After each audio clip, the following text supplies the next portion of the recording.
Hello, my name is Marcus. I'm the compiler of a collection of therapy quotes entitled 1001 Windmills of the Mind, a collection of advanced self-help quotes taken from what's often called the psychodynamic or the psychoanalytic perspective, which long ago, as I understand it, was referred to by the phrase, know thyself. Know thyself. That phrase has been around a long time, not just from Greece. It was actually somebody said it was a carryover from prior times. We're familiar with it from the Greece times, but it's been around for however long it is. This sense that there's a need to know ourselves because for some strange reason, no one really knows what it is. Roughly 3,000 years ago, according to Star Trek, the scriptwriter for one Star Trek episode, other people say 7, some say 5, some say 10. Whatever it is, somewhere between 5 and 10,000 years ago, we became a traumatized version of ourselves, meaning we lost our embodiment. We lost our golden ball. We lost our sense of beingness. I feel our franness. This quality of being at home with them, called embodiment, and having a sense of beingness. That's the natural state of affairs, where we feel real and alive. So this, roughly 5 to 10,000 years ago, one theory is due to the mismanagement of our discoveries of farming and agriculture, and our panicked reactivity, where we entered into a quote-unquote hedonic treadmill. New phrase here, hedonic treadmill, meaning we got a burst of serotonin from our discoveries. That was a burst of serotonin over and above the regular baseline serotonin that all babies get when they're in love with the mother. That's like a surplus thing. Now, when you get that kind of thing, enter the treadmill. You got to keep it going, kind of thing. So to keep it going, kind of thing, we want more land, more agriculture. So we went from village to pillage. Now we're starting to steal land and plunder. They play the song "Stolen Land" by the folk singer Bruce Gober, the live one in particular, the live with the hand drum one. So that's the hedonic treadmill, or one way of thinking about it. So we went from village to pillage. The pillage is the hedonic treadmill, it seems. So we got a surplus of serotonin with our discoveries, i.e. the mammalian part of the brain perceived the surplus food as the person being safe because of the extra food. And when you feel safe, you get serotonin. Serotonin is the chemistry that lets us feel good because we're safe. Safety means feel good. The chemical behind it is serotonin, they say. So we had a normal kind of baseline where the baby wires in positive experience with the mother and has a kind of an internal working model where the mother soothed him. He was safe with the mother. He can soothe himself. He's safe with himself. Mother sees him, recognizes him. He can see himself. Mother's present to him. He can be present to himself. Mother thinks about him and reflects upon him, mentalizes and considers what's going on with him. He can do those kind of things with himself. The mother sees him, he can see himself. Mother accepts him, he can accept himself. This is all wired in, called the internal working model, intrapsychic structure, endopsychic structure, script, schema, blueprint, and other various phrases in that category. Some kind of imprint, some kind of prototype of himself and the mother, and he lays it all down like that. So let's say things are okay, which seems to be the case, that mothers did love their babies normally. Mothers had an intuitive feeling that they needed to hold their babies and have skin to skin and natural feeding, and mothers were tuned. And a new phrase coming up is attrainment, where they even have the same kind of brain waves almost, something like that. They're like in sync like that. I'm not sure how well you're hearing the song here. Yeah, for the next little while, I'm not going to bring the speaker, so I'm just going to use the built-in speaker on this other phone here. So it's, I'm not sure how well it's coming across here. Try it again. Let's try it like this. Hello, my name is Marcus. I'm the compiler of this collection of 10,000 quotes now. Over 10,000 quotes, 62 topics from this know thyself perspective. It's a little awkward to keep holding it like this. There's the speaker. It's a fun little song out of Brazil. I'm not too familiar with them. A band called Cab Brew Era. One of their songs called Pisa Morena. This song is called Pisa Morena. I have no idea what it means. It seems like a fun kind of song. I want to get songs from all around the world on a soundtrack. This is one from Brazil. And later on I'll play Deli Resnick. She's also from Brazil. She does a very good cover of Kansas's Carry On Wayward Son. So let's play this song later on as well. Okay, let's stop on this one here. It's a fun song, yeah? It's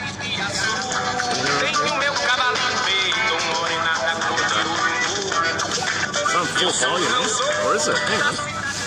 Oh. What? Oh, that's better, right? Oh my goodness, I missed it. Gotta have on full volume. Here's full volume.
So let's continue with sort of a bit of an introduction here. So that's just one hypothesis that roughly between 5,000 and 10,000 years ago we mismanaged ourselves. Just an accident, kind of like winning the lottery. People don't know. People get overwhelmed like that. We're not a sudden change in our system, and then there seems to be this thing called habituation, i.e. also known as the hedonic treadmill. New phrase we're gonna experiment with here. Boy, it's hot out here. You're gonna see me sweating. The heat's come up already. For a few weeks it dropped a bit into the low 30s. Now we're back into the mid-high 30s here, kind of thing. Let's see how it goes here. If the construction lets up on the other side, I'll go to the other side because I've got a bit of a breeze here. I set up downstairs. It's too busy in the lobby, so I'm sort of luckily this pool part is kind of quiet here, so just the staff doing their chores kind of thing. Okay, let's get back on track here. So imagine that. You have a normal sort of wiring, neural wiring, where you get a steady, consistent stream of normal, healthy serotonin levels, because you got a what they call a introject, like a cluster of memories where you were loved and seen by the mother, and that sets it up that you're always safe, you're always soothed, you're always accepted. So there's a normal kind of level of feeling by that. It's sort of baseline kind of thing. But then let's say all of a sudden you discover something like, whoa, we can grow food here. Oh my God, abundance of food, surplus food, unlimited food kind of thing. So you freak out and you go, whoa, this is exciting kind of thing. So now you have this extra reassurance of safety over and above the regular safety. You don't got to worry about, traveling to some other place kind of thing. Although they were fine, but they always, I assume, they could take a break or something. I don't know. Maybe maybe they felt like instead of always worrying about being on the move kind of thing, like nomads or something. By the way, we can all live like nomads, where I nomad at you, you nomad at me. Says the comedian Steve Behrman. Let's try this here.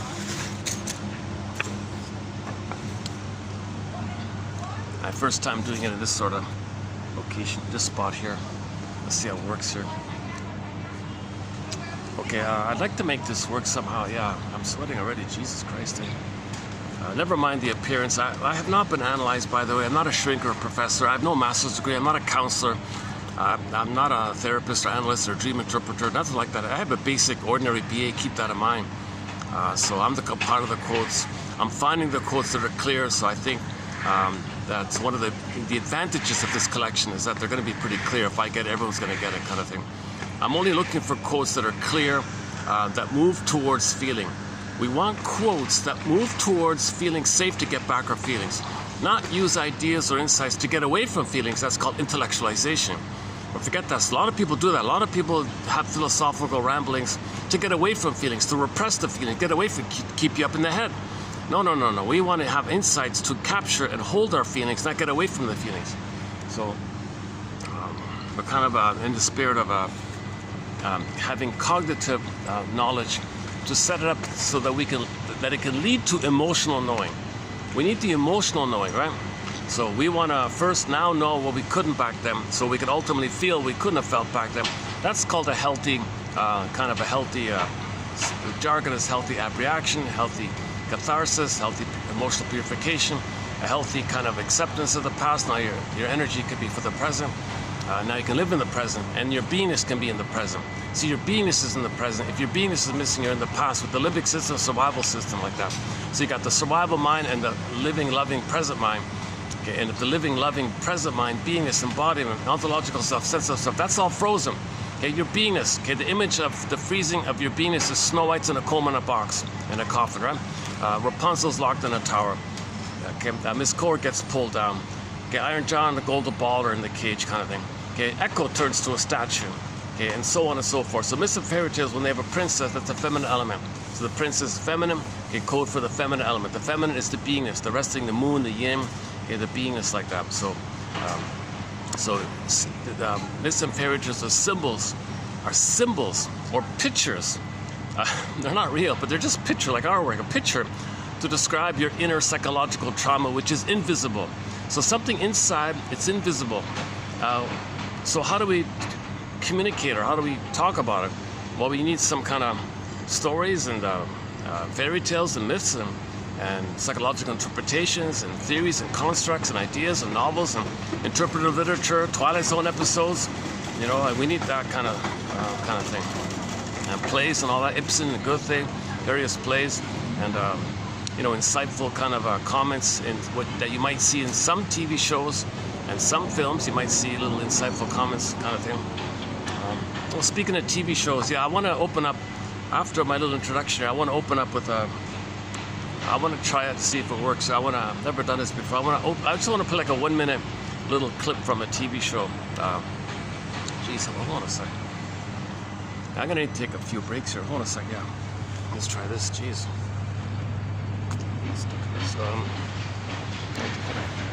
I need to bring a table here. Okay. Let's do this thing. Jesus. Whoa. Didn't expect it to be that hot here. Am I near a fan or something? What's going on? Why is it so hot here?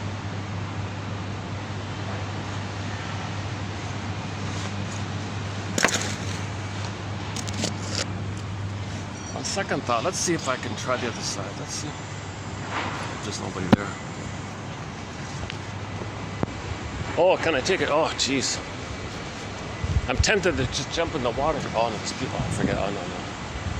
Oh, no, there's some guests over there now. I forgot it. Okay, let's just carry on here. Carry on, my wayward son. Carry on. Carry on here. Let's carry on here. So let's just go back with the opening premise. So the theory is we went from village to pillage, right? We were in a global village for however long. The Forbidden Planet film says 200,000 years. We became Homo sapiens sapien, hence the village, tolerant personality, a natural personality, feelings and ethics. We were a kind of family like that. Now, when we spread around and settled in different places, and then we became traumatized, now we're sort of in the phase of reunion, family reunion. Somebody thinks that now it's kind of like a family reunion with the internet and all that, internet and flights and things, better communication. everyone knowing everybody. So we're kind of like getting to know each other again. Family reunion.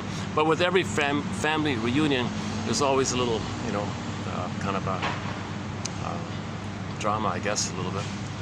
But we're still one family, right? So we were a family for a very long time.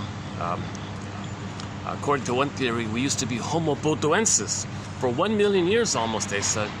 And then roughly 200,000 years ago, Homo botoensis, us, we grew the cortex. Let's have some appreciation. Give it up for Homo botoensis. So Homo botoensis is the only hominid, the only one hominid grew the cortex. That's us. And then we called ourselves Homo sapiens. Huh? Then we spread around curiosity, knowledge. We can write, speak, symbolize. Natural to look around. What's going on? What do we have around here, kind of thing? A natural kind of thing. So we spread around, kind of thing. And we settled in different places. And then there were trivial biological variations based on sun exposure, diet, little superficial cosmetic variations. You know, melanin adjusts according to how much sun exposure. So some people lost a tan because the melanin, apparently there's a chemical, I don't know the details, there's a chemical called melanin that's found specifically in the hair, eye, and skin tone. Oh, let's pause here for a sec. I just saw this morning that phrase, okay, Black History Month. Okay, so, oh, stop it. Okay, it's human beings with a shade of brown tone of skin, History Month. Isn't that better? It's human beings with a shade of brown tone of skin, History Month. At least do it that way. Don't say it, but it's too labeling. It's too jarring. Like it's too. There's the language, the association. It's not helpful to keep doing it that, right?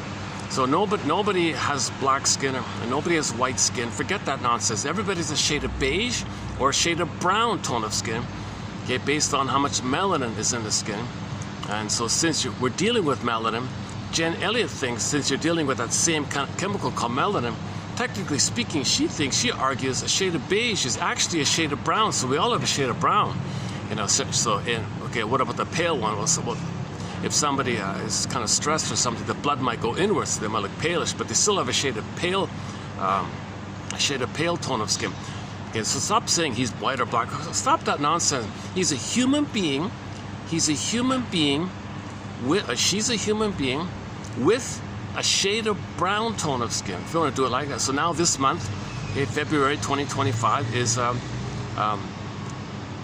human beings, okay, with a shade of brown tone of skin, appreciation and understanding and recognition and study of history month of something like that. So actually, the clip today, it does have the speaker in the clip I'll show you is from a guy with a shade of brown tone of skin. He's an excellent. The actor played an exceptionally therapeutic, kind of helpful teacher for the kids like that. It seemed to be a continuation of Route 66, how those two guys were helping people all the time. He's like a one-man version of those two guys, an older version. So he plays a teacher helping the kids in a kind of Route 66 spirit where he's helping people all the time. So he's kind of like a therapy kind of guy in his own kind of creative way in the context like that. And he's very, it's very thoughtful how he can help people. The scriptwriters did a great job. So I'm currently watching, I just started watching a classic TV show called Room 222. Room 222. I just started watching it, so I'll just play a 1-minute clip from it later on, if it works here. I'm not bothering these people. Yeah, okay, should be okay. It's way down there. Okay.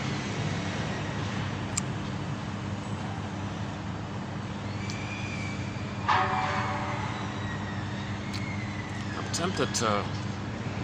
Jesus.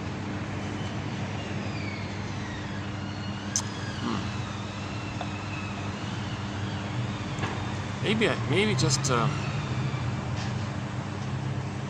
still okay. Yeah, it should be okay. Yeah, he's got. If by chance that fellow does hear me, he can always move further back down. So yeah, it should be okay. Okay, all right. So let's continue here. So, so Homo botoensis was us. Okay, so we all had a shade of brown tone of skin, obviously, and then we grew the cortex. Okay, that means we have a consciousness of ourselves. Now we recognize time. Now we recognize language and civilization. Now we can speak, we can vocalize, we can have language and writing, and draw pictures, and we can like communicate and things like that. So we've got the cortex, right? So we're the only hominid that did that. Only one hominid did it. That's us. We're all from this one hominid, right? From the Nile River Valley area kind of thing. Somewhere around Northeast Africa somewhere, right? We kind of came from this massive family that was there. Homo botoensis was there, right? And then we spread around kind of thing. Now, as we settle in different places over a period of time, some people lost the melanin. So the hair color changed, eye color changed, and the skin tone changed. That's just a cosmetic, superficial variation. That's a superficial. It doesn't change your beingness or your identity like that. It's just a cosmetic kind of thing. And there's already natural variation with size and body form like that, even originally, right? The Great Spirit makes everyone a little unique in terms of size or something like that. So now maybe the diet had a factor. People ate a lot of meat and dairy or something, but it doesn't change really your essence of who you are. We all have the same kind of structure of the body, right? We all have the same organs and things like that. So we're clearly from the same hominid, right? Oh boy. That's too bad that guy's there. Jesus, yeah. Does it look too bad with the sweat here? Jesus Christ. There's no breeze here. Plus, I just drank a coffee before starting to give me a little peppy. Let me calm down. I gotta settle down here. I'm feeling a little antsy here today. All right, let's keep going. So let's finish up this current thought about Homo botoensis. So evolution, right? We grew the cortex. Okay.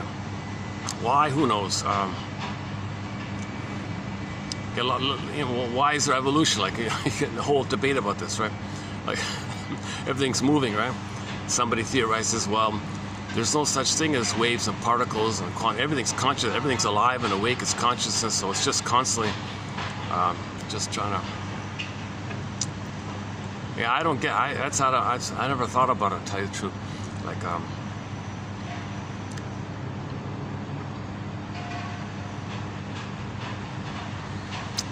Carl Sagan.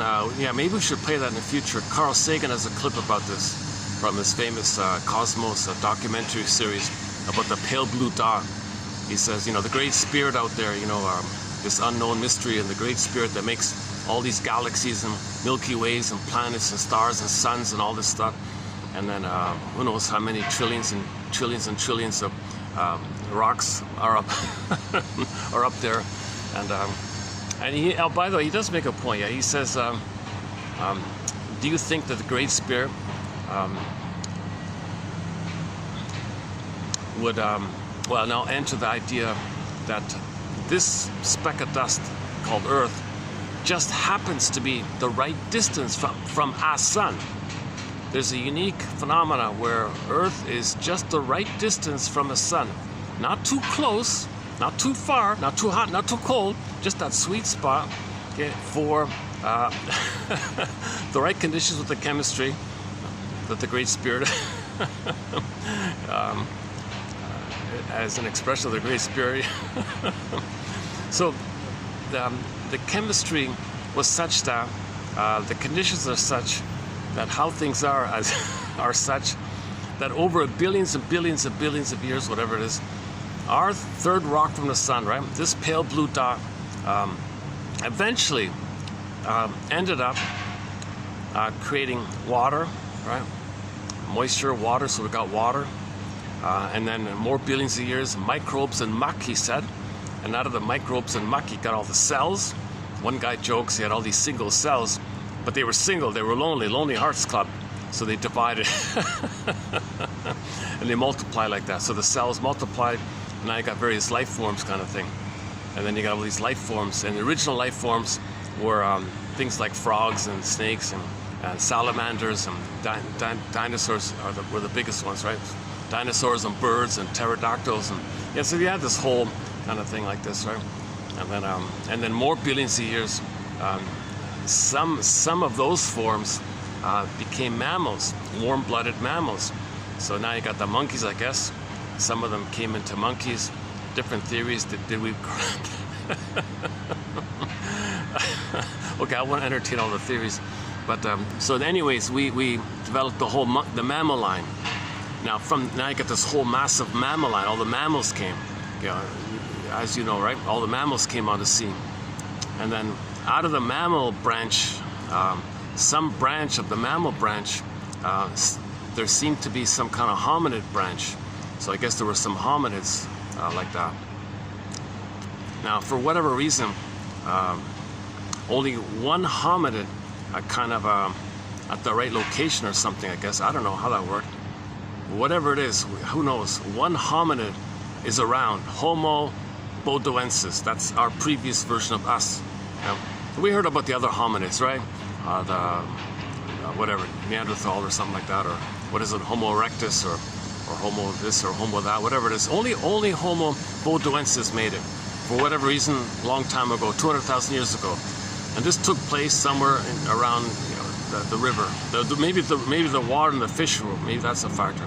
Maybe the weather, maybe the water, the environment, the climate, the fertile soil. Maybe the soil was fertile. Maybe maybe there was weather issues. Well, I don't know what's going on, ice age. I don't know what's going on. But only maybe it was an ice. Maybe there was an ice age thing. Maybe it was a weather thing, or maybe it's just a case that they experimented. Maybe we as Homo bodoensis developed a kind of a curiosity to wonder about things. So in order to wonder, we have to grow the cortex to store our thoughts, to have memory. Now we have memory. Maybe we thought we need to, or maybe it wasn't an issue of, well, we can survive if we remember. So we need a cortex. We need a memory bank to increase our survival chances or something like that. So let's grow the cortex. So that's the memory bank, right? The hippocampus starts to remember things. Now we got the lobes and all that stuff. I don't know. I'm not an anthropologist. I'm really just speaking off the cuff here. I never looked into this kind of thing. So I'm not an evolutionary biologist or anthropologist. I've never looked into this kind of thing. But for whatever what I'm trying to get to, as I understand it, there's only one Homo sapiens. There's only one Homo species. Only one Earth family, human family. There's only one human family. Yeah. So that's pretty clear, because if you look at the fairy tales and the myths from all around the world, same patterns, same motifs, same ideas, same images.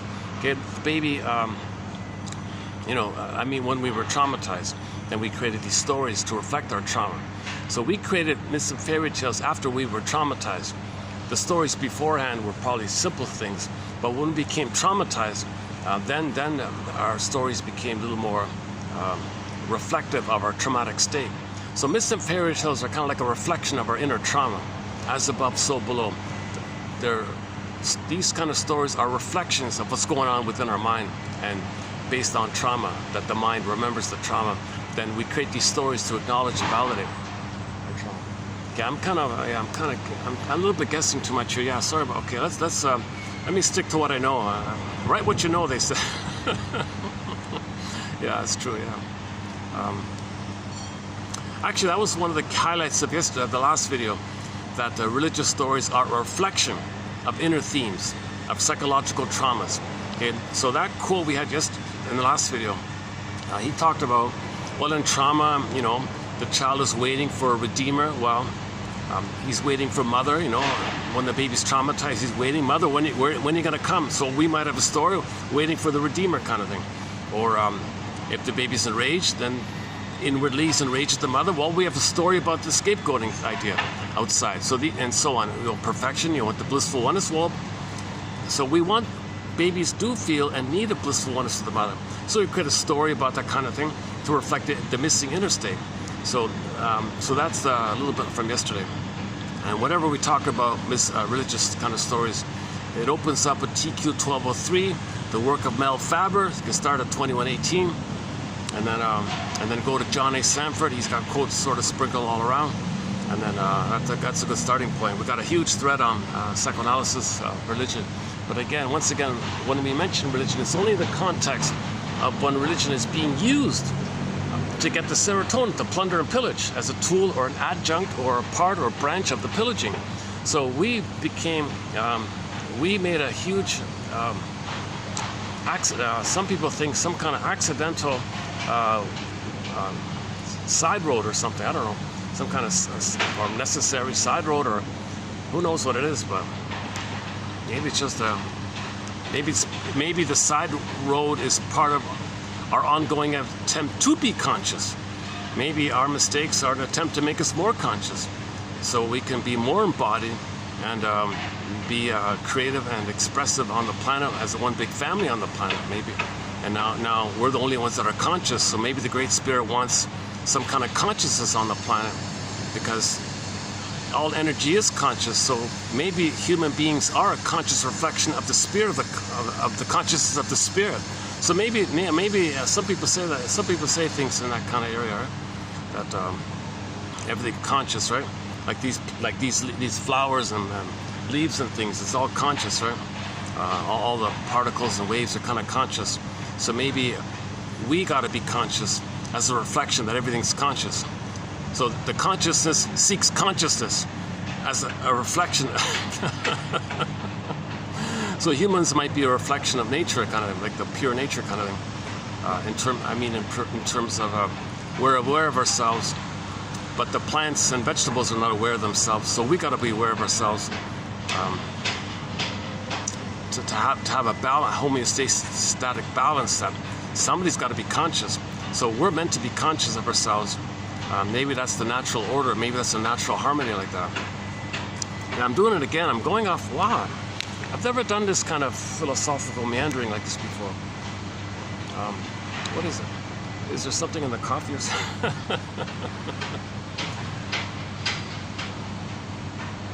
Maybe it's this spot here.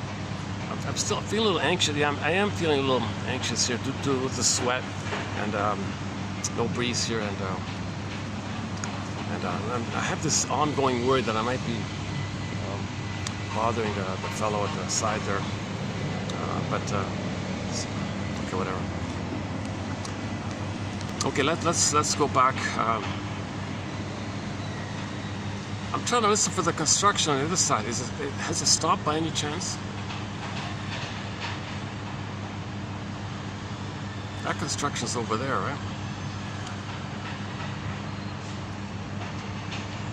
Yeah, it might be worth going to the other side. Son of a gun.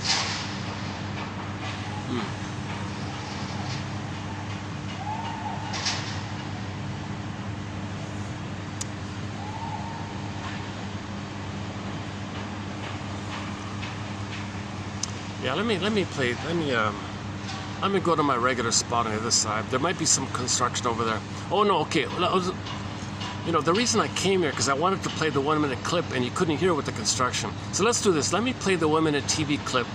I'll move over and go and pick up on the introductory part about Homo butuensis, the loss of melanin, transition from village to pillage, and we'll pick up on that kind of point. I'm not going to do the full story as I know it, but I came here because I want to get the TV clip, because it didn't go. It was too noisy last time. So let's play a little 1 minute clip from room 222 in tribute. And now we can say in tribute, human beings with a shade of brown tone of skin, History Month. So he's an excellent teacher. He's a role model. He's a star teacher. He's like kind of like a super teacher hero kind of thing. He has creative kind of ways to help people.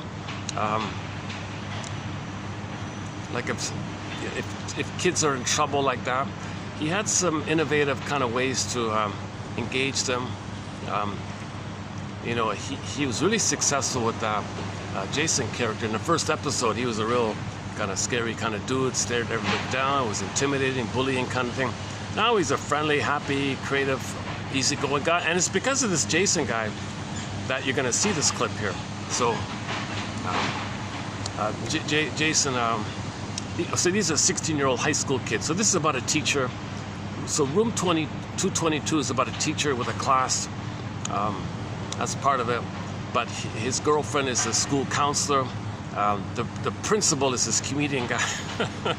this comedian kind of guy. And there's a student teacher who's really bubbly, kind of young, friendly, smiling, kind of.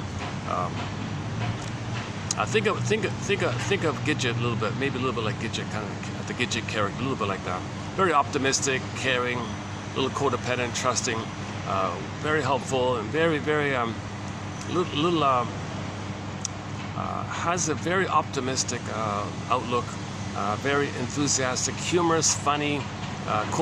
The principal called her, well, she's cute and adorable. She's and it turned out she's going to be a good teacher at the same time. So she just came out of school, kind of thing. So you have the four sort of main characters. So it's a comedy drama. I think it ran for 5 seasons. Is that right?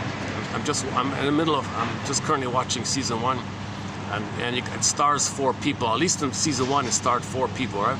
So the super teacher guy, his girlfriend, the school counselor, they're sort of on dating all the time. They look like a nice couple, and then the comedian principal making jokes. He's pretty good. Yeah, he's kind of funny. That actor who plays that, he's known for the Greek Wedding film series or something, The Father in the Greek Wedding, whatever. And then Karen Valentine, the young actress, plays the bubbly student teacher. So you got the 4 there. It's funny because the one season, when in a way, the super teacher and his girlfriend, so he's like a therapy teacher and she's like the school counselor, and they're a couple. They kind of function a little bit almost like a positive parents or something. So the principal is happy to see them when they're happy. So when they're happy, the principal's happy. When they're happy, the student teacher's happy, kind of thing. So they kind of have this, they have a nice kind of rapport. They talk with each other. They don't talk at each other. Yeah, there was one episode called Ralph, is that the one? There was one episode where this guy, he could never talk with people. He just talked at people. He never was able to like just listen to someone else. He just had a massive amount of trivia knowledge and just wanted to display it. And other people don't know these trivia bits. People were bored with him, but so he didn't want to like pause and listen to other people. So there was a theme on one episode about the transition from talking to people or talking at people. From talking at people or to people versus talking with people. So he had to learn how to talk with people. So he helped them a little bit like that. You don't see a full transformation, just the idea of it all. My favorite one is that teacher, this well-meaning, very sincere older lady who never married, and she's trying to process this issue of why she never got married. So she developed a curriculum called marriage preparation knowledge or something. She's the first, she's a pioneer, she's an innovator kind of thing. So she has the class, but she's afraid to like openly talk about it. So she reads from her notes all the time. The students are eager to talk about it, and she's afraid about it. So long story short, she's nudged to let them talk freely, and then she was crying. She was in tears because the students were saying what she always wished she could say.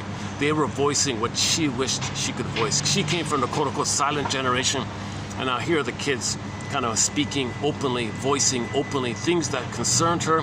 She was afraid to talk about. She was kind of in a bridge mode where she was just reading from the notes all the time, reading from other people, but she wouldn't make it personal. She wouldn't identify personally. So finally at the end, all the kids were talking about their true concerns about relationships and what's love and what's okay, what's not okay, kind of. So they had all these very enthusiastic discussion by the kids. Never happened before. Huge transition for her, and she almost, you could see her almost breaking down in tears of joy, kind of thing, because finally it's voiced. Finally she got the students to speak what she wished she could say all of her life. And she was a spinster her whole life, and now she feels, what a relief. I feel validated, it's being voiced. I was always terrified to say these kind of things, and here my students are saying it.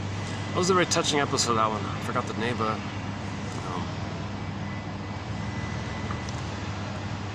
There are a couple of other good. Yeah, there are a couple of other good ones.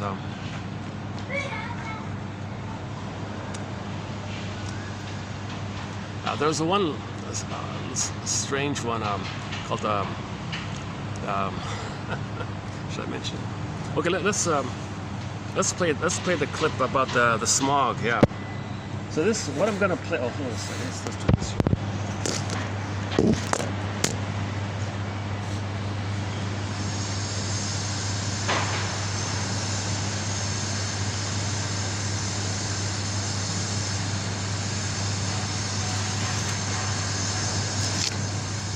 I think it's these vents. I'm near these kind of ventilation vents. I think this is what it is. Yeah, there's an extra sort of bursting heat here. So let's spend a minute doing this and we'll move over. Okay, I'm going to play you a clip from the comedy drama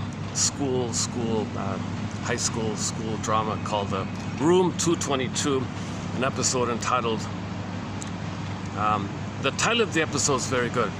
The title of the episode is Once Upon a Time There Was Air We Couldn't See. So it's in Los Angeles. For a while there it was very smoggy. The air was very polluted. You almost couldn't even see too much in front of you. People were getting sick. People to stay home kind of thing. It's very dangerous. It damages your lungs. It might lead to cancer, lung cancer kind of thing. So the Jason, remember the bully kid at the beginning? The most difficult kid in the class was this Jason guy. So he heard about this. So he spoke up about this issue. Well, what are we going to do about it? Come on, people. Long story short, they decided to go on a huge personal, him and his friend went on a personal fundraising campaign. They themselves raised like, what would be like in today's terms, maybe $10,000 for a high school kid, let's say, maybe. And so they could buy 1 minute of airtime on a late night, 2:30 in the morning, local channel. Who's gonna see it, right? But they said, well, that's something we can do. That's within our. So the whole episode was this massive effort to raise the money, just so they can air 1 minute on a local TV channel at like, what was it, 2:40 in the morning or something like that. So that's what they could do, right? And so they wrote. So these are two 16-year-old kids. They wrote the script, and they realized, well, who's gonna present it? So they said to the teacher, the star teacher, well, you speak for us, okay? It'll be better if it comes from you. We're just 16-year-olds. And he said, okay, kind of thing. So you're going to see the teacher in tribute of the History Month, focusing on human beings, brothers and sisters with a shade of brown tone of skin. Okay. Okay. Let's see. Let's dig it up here. Let's hopefully. I've never done this before. Let's see if it works here.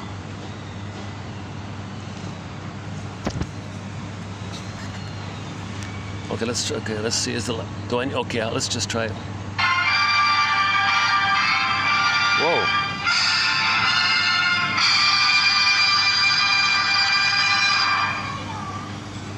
I'm on the air to talk to you about air. Pete, you're so handsome. Air stinks. You know why air stinks? Because it has garbage in it. And garbage stinks.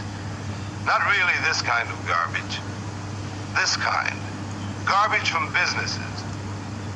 They could fix it so they didn't put that trash in the air, but they won't, because they don't want to lay out the bread. That's terrible, but that's how it is. This is a good lung. And this is what a lung cancer looks like. You've got to ask somebody who has it how it feels. It don't feel good. Exhaust from cars makes more trash. It makes your eyes burn, but people cool it. They wipe their eyes, then they forget about it till the next funky day. People with asthma and allergies can't forget it. And it gets worse for them all the time. That's how garbage is, dig? It never goes away. It just piles up and gets more terrible all the time. Getting mad does nothing, and getting sick from the air pollution will kill you, but it won't stop the trash going into the air. The cats who work here get elected by you. They're going to vote tomorrow on if they should lay out the money to study smog. Get the straight thing, and then make the cats who can clean up the air clean it up. You have a man in the legislature. Get on the phone. Call him tomorrow morning before the vote. Call your man between 8 o'clock and 10 o'clock and lay it on him. Tell him to vote for spending the money. Like really, man, people are dying from smog. No joke, dying. You've got to call him tomorrow or it won't do any good. In the morning before they go to vote. Like this could be the end of the whole world. And if only half the cats alive die, they'll be telling their kids, once upon a time, there was air you couldn't see.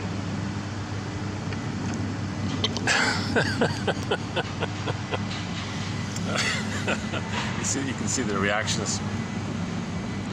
It's a very good little thing there.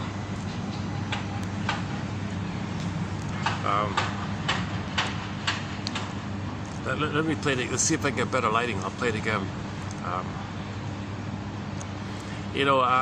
Part of what prompted me a little bit was yesterday I saw a little news item that, like in the area, like in Asia, they said every day, 100 little kids under the age of 5 die from smog, like the dirt in the air. The kids who are vulnerable. I don't know, just every day 100 children just drop dead because they can't breathe properly. It's just too much toxins that get into them. Maybe it depends on the location or how much exposure they get. Other factors might be involved. But it's a very sad kind of thing. It doesn't make sense to pollute our air, does it, right? Pollute our soil, pollute our water. We're messed up, right? We're homotraumic, we're confused. We're trying to communicate that we're traumatized. So we traumatize the planet to communicate that we're traumatized. As above, so below. So the outer is a reflection of the inner state. If we pollute the planet, that's the reflection that we were polluted. When we were shamed when we transitioned from village to pillage. Because to pillage, you need to shame the children to make them pillage. So they were shamed to then they pillaged because their soul was pillaged. Their embodiment was pillaged. That's a shame feeling. That's a polluted feeling. So you identify with the aggressor. The planet's your soul. You plunder the planet, then flip-flop. The planet's your mother. You're angry at your mother. So that kind of thing. So let's see if I can. Let's try again here.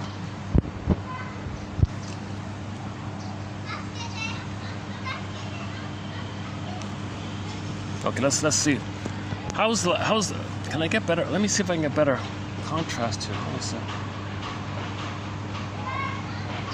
How's the contrast here? Well, okay, let's just play it again anyways. Okay, here we go. Let's try another. What if I do it like this? Is that better like this? Hey, let's try this. How about like this? That's too dark, eh? Jesus. Well, let me try it a couple times, and hopefully one of them gets through. I'm on the air to talk to you about air. Pete, you're so handsome. Air stinks. You know why air stinks? Because it has garbage in it, and garbage stinks. Not really this kind of garbage. Okay, hang on. Hang on. Garbage from business. We're not getting it, are we here? I got to get proper lighting here. Actually, last time this wasn't so bad, right? The way it was before. Anyways, you can find it. Just go to YouTube, type in "Once upon a time there was air you couldn't see." Just type in that. It'll show up.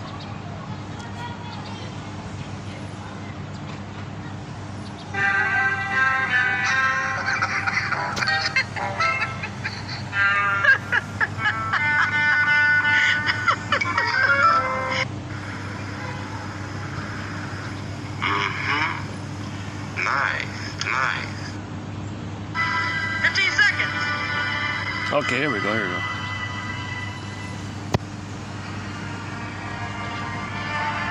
Oh, that's the girlfriend. Georgie and Jason, who are about to prove that anything can be accomplished if you want it badly enough. Cheers. This is it.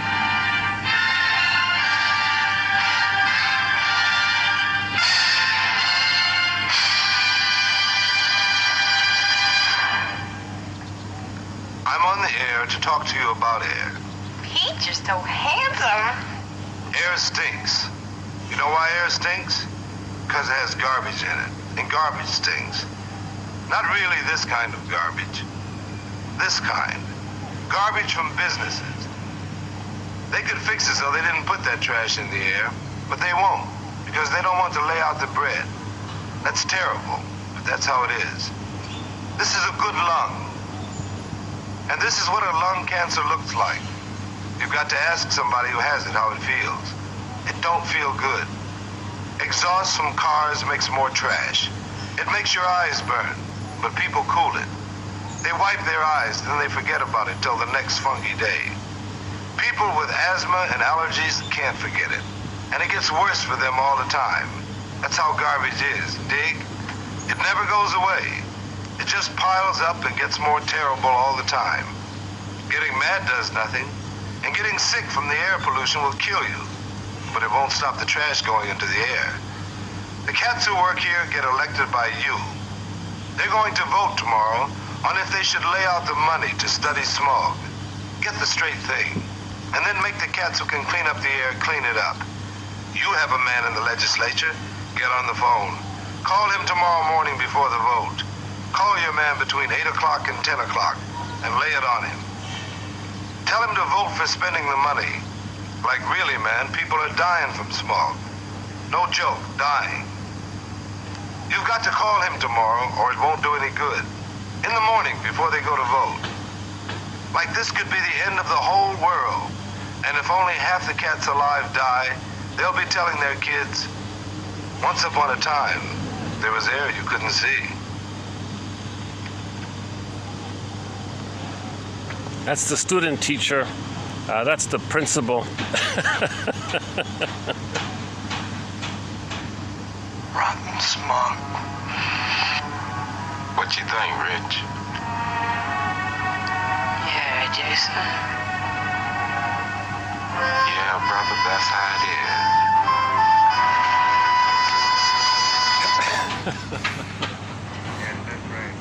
Well, I agree with you.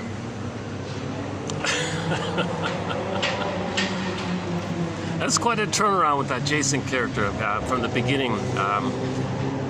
You'll really find him unappealing in the beginning, but you see him there at the end.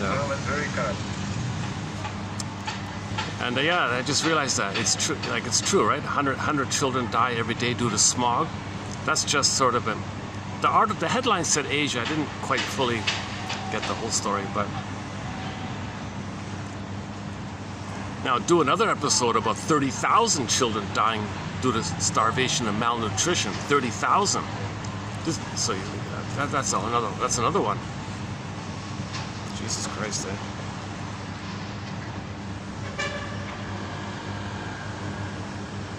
Yeah. Okay. Yeah, there's the title. Yeah. Can you see it? One sec. I'm not sure. Oh, let's do it this way. Well, there it is. Okay, there's once. It's showing up there. Oh, here we go. Once upon a time there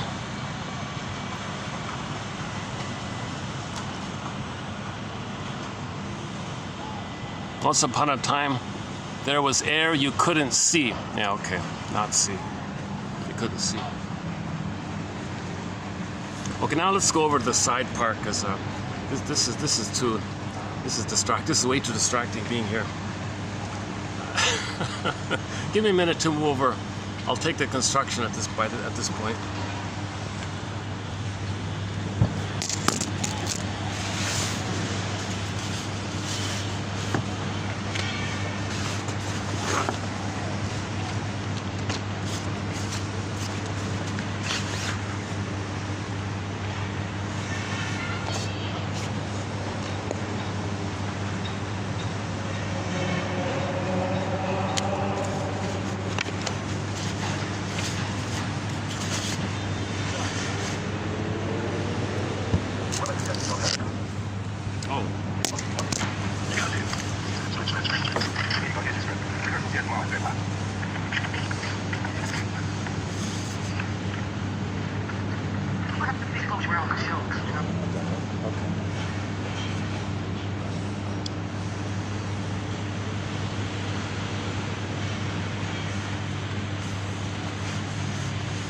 Let's try this then.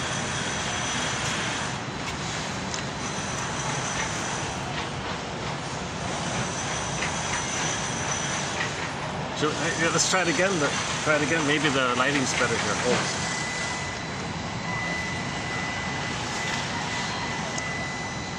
You know, I had this all set up downstairs, and then these people sat right beside me. Oh, son of a gun!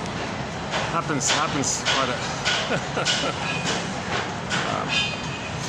It's really, I'm doing these videos really just in sort of always like a hit and a miss kind of thing. Sometimes you get lucky. I set up and I can things are okay. Let's try that clip again. Oh, here we go. Air stinks. Air stinks. You know why air stinks? You know why air stinks? It has garbage. Will you be our announcer, Mr. Dixon? Me? I've never been in front of a television camera before. We'll leave that, yes, sir. Well, I can tell you the only way good. It's like I gotta do it up here. Season 1, episode 20. Episode 20. Season 1, room 222. Once upon a time, there was air you couldn't see. And these 16-year-old kids went to a great effort to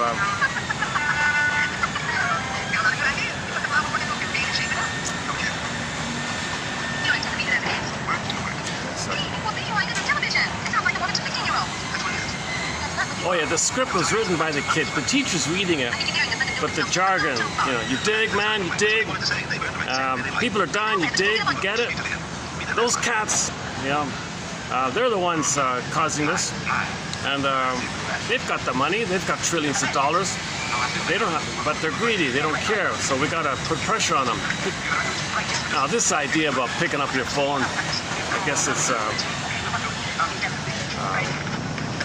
We can talk about that, right?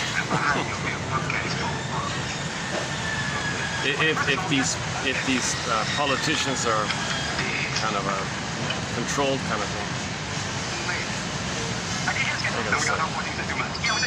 that's a separate topic, right? But let's give it the.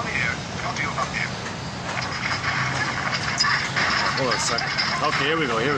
Finally.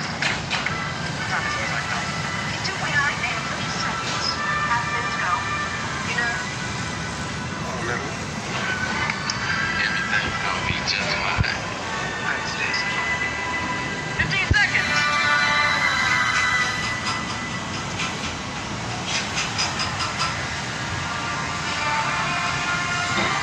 Here's to Richie and Jason, who are about to prove that anything can be accomplished if you want it badly enough. Cheers. This is it.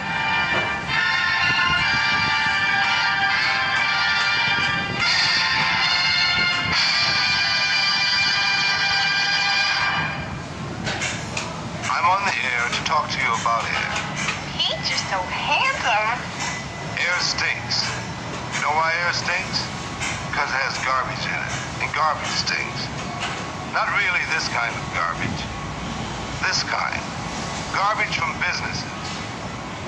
They could fix it so they didn't put that trash in the air, but they won't, because they don't want to lay out the bread. That's terrible, but that's how it is. This is a good lung. And this is what a lung cancer looks like. You've got to ask somebody who has it how it feels. It don't feel good. Exhaust from cars makes more trash. It makes your eyes burn, but people cool it. They wipe their eyes and then they forget about it till the next funky day. People with asthma and allergies can't forget it. And it gets worse for them all the time. That's how garbage is, dig? It never goes away. It just piles up and gets more terrible all the time. Getting mad does nothing. And getting sick from the air pollution will kill you. But it won't stop the trash going into the air. The cats who work here get elected by you. They're going to vote tomorrow on if they should lay out the money to study smog. Get the straight thing. And then make the cats who can clean up the air clean it up. You have a man in the legislature. Get on the phone.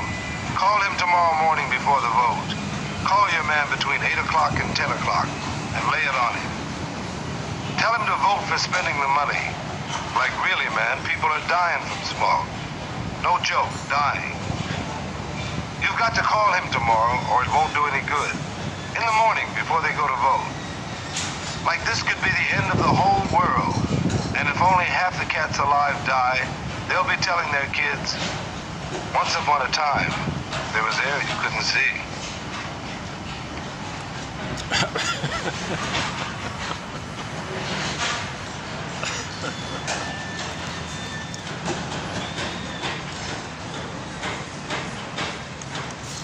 You can see the effort on their part to highlight this issue. So the effort behind it is sort of the message as well, right? Okay, let's leave it there then. Okay, let's get back on track here. Finally got a breeze here. Oh, Jesus, hey. Okay, so let's pick up with the theory about Homo bodoensis becoming Homo sapiens sapiens, revealingly redundant, says Kirsten Wilson in her speech called "Oh My Soul," which we sometimes play. So then we spread around, settled in different places, and over a period of 200,000 years, okay, some people lost their tan, i.e. the melanin adjusted according to the interaction with the sun kind of thing. So the range of melanin, they said, is on a scale from 1 to 6 kind of thing. So if most of your melanin goes, you'll have a level of 1, that's the beige one. The maximum melanin, I'm assuming we all started off with maybe 6 or something, and then it varied between 6 and 1 kind of thing. It's just a chemical that affects the tone, the eye, and the hair color kind of thing. That's it, trivial, superficial variation, biological variation like that. But here's the confusing thing. Roughly, let's just say 10,000 years ago. Roughly 10,000 years ago, we traumatized ourselves while we were in different places.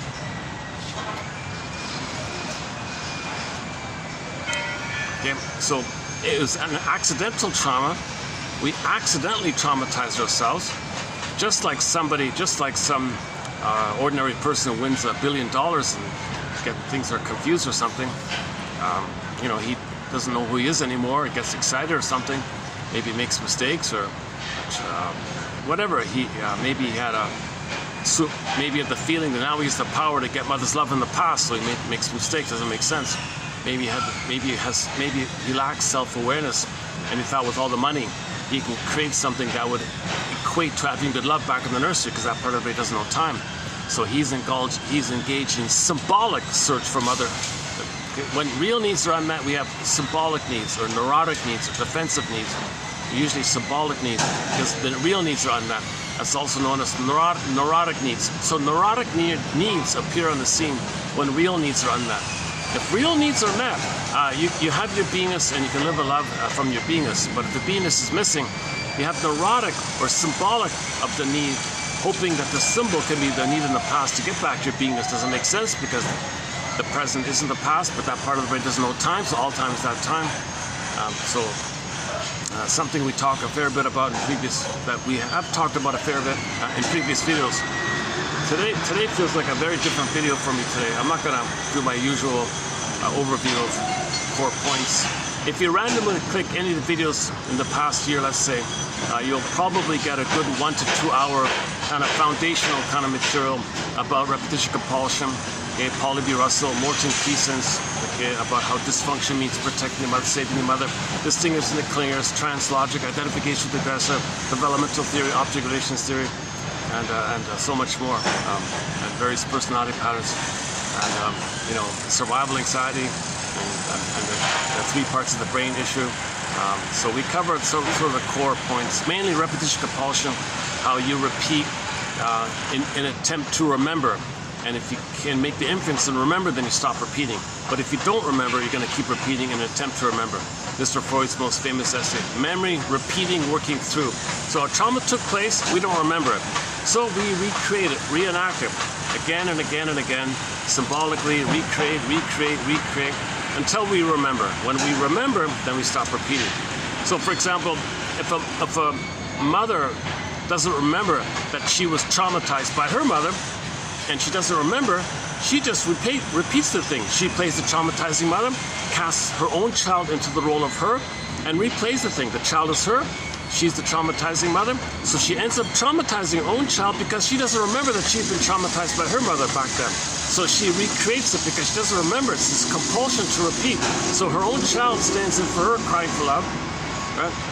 Meaning when the mother was a baby, she cried for love, and the grandmother said no to the middle one. The middle one later on has a kid and says to the youngest one, hey, youngest one, you play me back in my childhood time. I play your grandmother. Okay, you play me, and I'm going to play my mother. And since I'm the mother who shames me and you're me, the behaviors, since you're me, I'm going to be shaming you because you're me and I'm the shaming mother. And now I am angry at my mother, so I'm going to flip-flop after I shame you, baby, because you played me. I'm going to flip-flop and think you're my mother and express my anger at you. So it's messed up like this.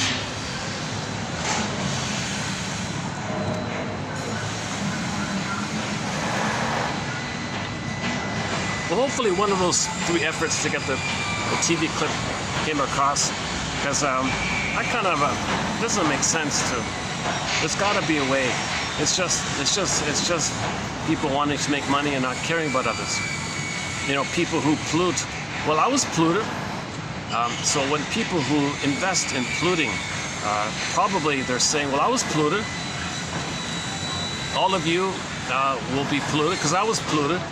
Because I want to tell, so people doing this or people who are behind this are trying to say that they were polluted. They didn't get proper oxygen, clean air with the mother.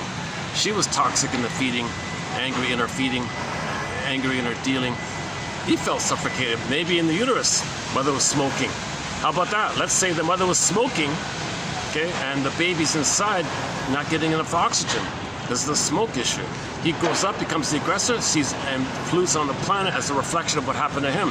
As above, so below. The outer behavior is a reflection of what happened to us as a baby, kind of thing. As above, so below. The outer behavior is a reflection of our inner state, they say. So the inner state is he remembers that he was polluted. Okay, mother was smoking, he was polluted. He grows up, becomes her. Everybody out there is going to be them. They're going to be the smoking mother, so they're going to pollute onto the world. The world is, okay, as they'll see the world as them. And then flip-flop, after they shame their soul, the planet, flip-flop, they think the mother is the planet, and now they play themselves angry at the planet, Mother Earth. So first the Earth is them, which they reject and shame and pollute. That's what happened to them. Then they flip-flop. They play themselves, and flip-flop, the mother could be the planet, the one they just shamed, and now they play themselves angry at the planet, Mother. That's why Kirsten Wilson says, stop calling the Earth Mother Earth. Doesn't work. You're angry at your mother. Oh, love Mother Earth, love the Earth. The Earth is your mother.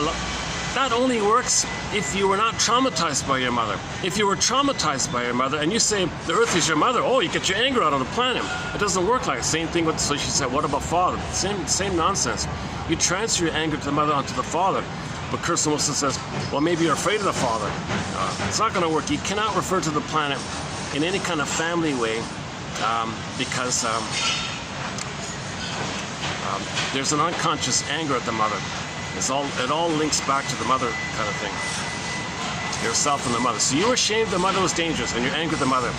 So don't refer to the planet in some kind of personal family way, because that's one of her points. It's kind of noisy around here. Jesus Christ, dude. What a video today. This is one of the noisiest videos I've had in a while. Oh my goodness. Well, it's either this or at least I get a little more privacy. I have to stay here for the privacy side of it all. For them and for myself too. For them. I could check downstairs. Maybe things have changed. All the seats were taken in the lobby when I started off.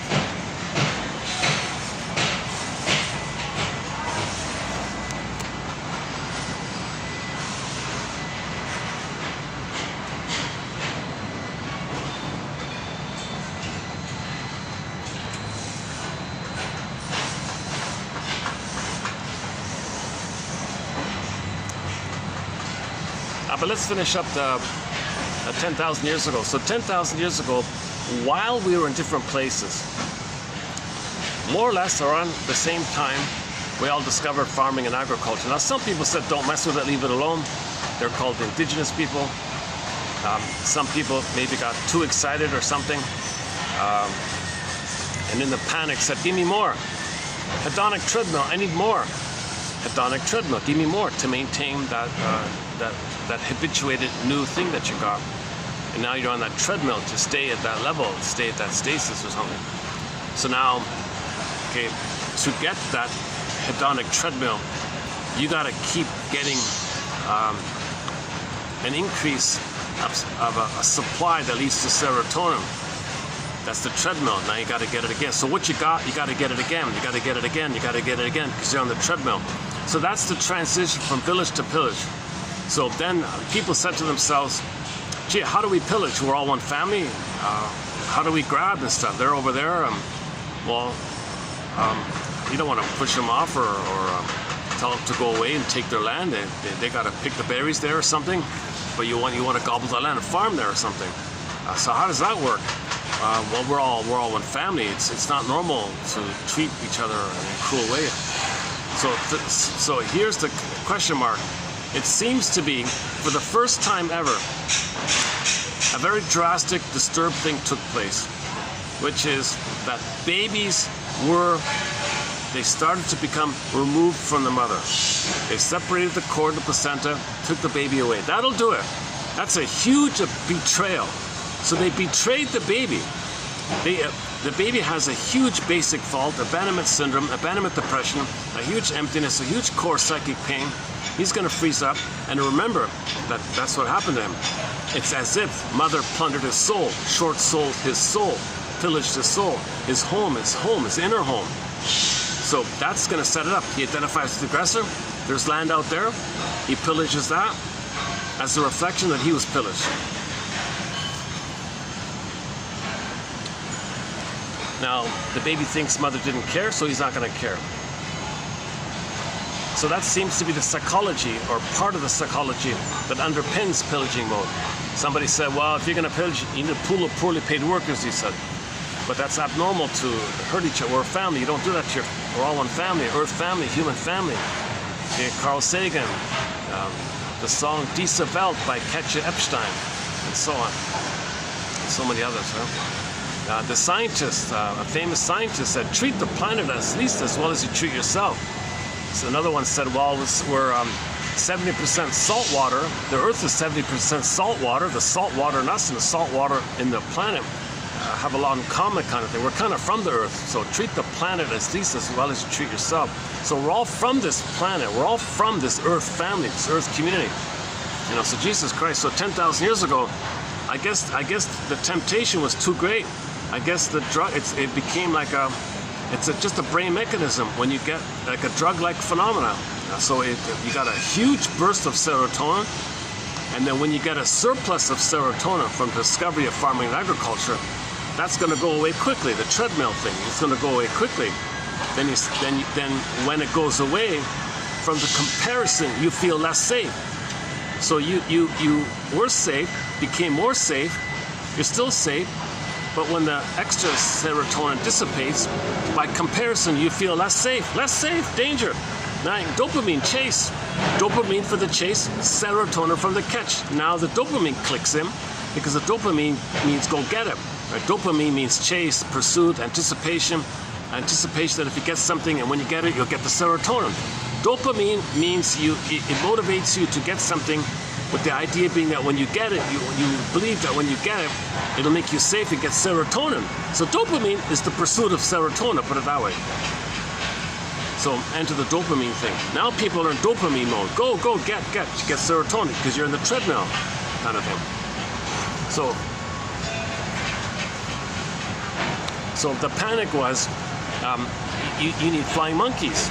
You need people who are going to be callous, who don't care, who grab. Well, do that to the baby. That'll be an inner state, and they'll reflect it in their behavior. So babies were traumatized. Babies were blindly traumatized in the blind panic to pillage. So babies' souls were pillaged. They become pillagers. And then so now you have like a setup here of the greed and envy part. So the envy part is the most traumatized of the most traumatized, who calculate that they need flying monkeys who are going to be greedy. So now you got the most traumatized, who only feel safe if goodness is destroyed. So use flying monkeys who are greedy, and the greed destroys.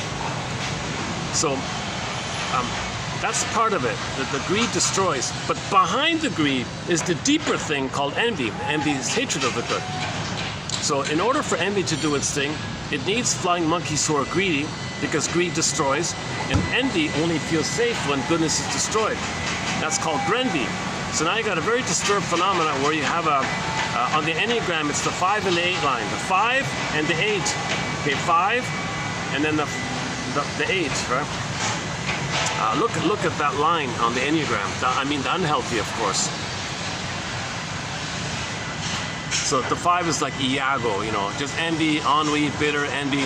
They don't care about greed. They don't even bother with that. Fine, they're entitled. They don't care about that. Their glee and their pleasure, their safety, their serotonin is to see goodness destroyed, because their goodness was destroyed. So it seemed that the most traumatized of the most traumatized of the most traumatized became Iago types. That's envy. Okay? So then the lesser traumatized ones, they'll become the bully types, the flying monkeys. Okay? So then the Iago says to the flying monkeys, "Hey, flying monkeys, those people over there, they're no good. Remember your mother said you're no good? When you were traumatized, you become her? Now, you flying monkeys, you got a lot of anger at your mother, right? And you want to repeat the trauma so you can express your anger at the mother, right?" Flying monkeys go, "Yes," they're all excited, right? Okay, well, first you were ashamed and you angered the mother. All right, so those people are there, they're going to be you. Okay, they're going to be you. So you reject them, think bad about them, the way your mother thought bad about you, which took place in the trauma. And then you're going to flip-flop. You're going to be angry at your mother. So after you see others who play your soul, which you reject, you then flip-flop, hocus pocus, at the same time on another level. Remember the crocodile brain, the frog brain, oh yeah, a new one, the frog brain. Okay, that part of the brain, salamander brain, gecko brain, lizard brain, iguana brain, dinosaur brain, take your pick. Today I read one, the frog, one guy called Joseph Chilton Pierce, a guy named Pierce, Joseph Pierce, the cosmic egg guy. I didn't know this, he calls it the frog brain. That's a new one, the frog. The frog brain doesn't know time. The salamander brain doesn't know time. The iguana brain doesn't know time. That part of the brain doesn't know time. So that's why it can, at the same time, on another level, the flying monkeys will want to find a way to express their anger at their mother. So how are they going to find their mother to express their anger at? First, they got to find a proxy to want love, and they're the mother who says no to them. Then they flip-flop, and the ones that just shame, they're going to now hate. And when the baby's traumatized, he has oral rage and gobbling greed. So in the gobbling oral rage, wolf-like greed, the baby was desperate to control the breast. So the baby was so enraged that after betrayal, he was angry. Mother didn't listen. Mother was angry. Baby was angrier and angrier. He ended up with oral rage greed. That's a gobbling, destructive kind of quality. This gobbling, destructive oral rage greed, that's needed. That mechanism in the brain is needed. That memory is needed, where the baby had a fantasy he's going to devour the breast, possess the breast, control the breast. Come on, mother, be stable, be relaxed. But the mother betrayed him, so he's enraged like this. So mothers were removed from the baby to get this gobbling rage greed like that. So the flying monkeys, let's say, okay, you first let them think others are you. Them.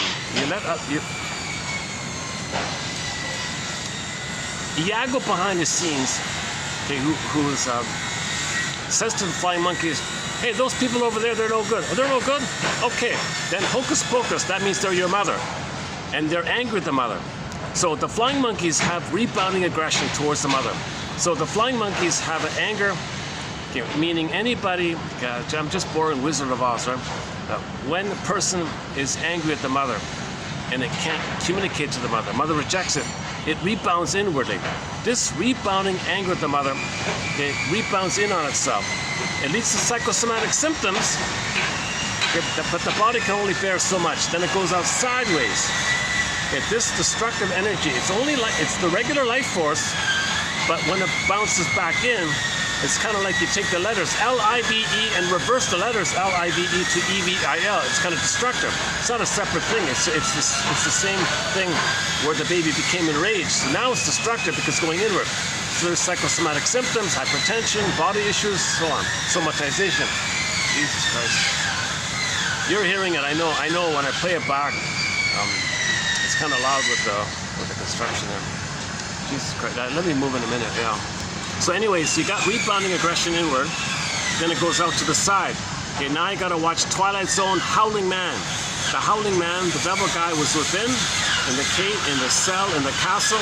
That's rebounding aggression towards the mother inward. And so they kept it in, but he was always released. They caught him for a while, then he's released. They caught him, he's released. So that means your rage at the mother goes in, then it goes to the side. Now as it goes to the side, okay, that's gonna be the gobbling greed thing. So that's why it's so destructive. Pillaging and plundering is so destructive. You know, it's funny that show, Room 222, he made a joke about, the scriptwriter made a veiled, kind of an innuendo joke about those of the shaded beige tone of skin plundering the southern hemisphere. He said 2 continents. Plundered 2 continents, Africa, South America.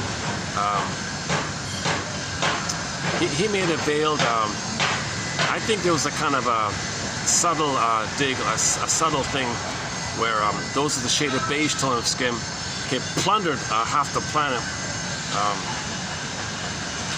in this mechanism, because those of the shaded beige, not because of the shaded beige, not because of the melanin, because babies were more traumatized in the north of the border, whatever, for whatever reason. Nothing to do with the sun. Okay, losing your melanin doesn't cause you to be more angry. It's just a cosmetic thing. It's like a woman changes her lipstick. It doesn't change who she is or something. Just a superficial thing. It's not going to change who you are. So it's nothing to do with melanin. That guy, okay, we got to forgive that guy. He told all these stories about his mother. Okay, talk about talk about this month being those human beings with a shade of brown tone of skin history month. There is a guy on YouTube who talked about this huge tragedy with his grandmother, and he grew up with his grandmother who was unbelievably treated badly by so she was a servant for these families against her will, and gangs of those and their friends routinely, habitually raped his grandmother like this. So he was enraged growing up with this phenomena, and so when he grew up, he asked himself, what the hell, what's wrong with people with a shade of beige tone of skin? So in his anger, in his blind anger, okay, just to kind of, just to put those with the shade of beige tone of skin down, so to speak, and in his anger like that. He said, well, that's because they lost the melanin, the hue, the color, hue. To be human, right, he said, you need the hue, H-U-E. So if you lose the hue, you're less human. Maybe that's what it is. Okay. You got to understand the context. He was just enraged at growing up with hearing about stories about his grandmother being violently attacked like this, and again, this poor woman was suffering with gangs with several men at a time like this, according to him. It's kind of sad like that. So from his point of view,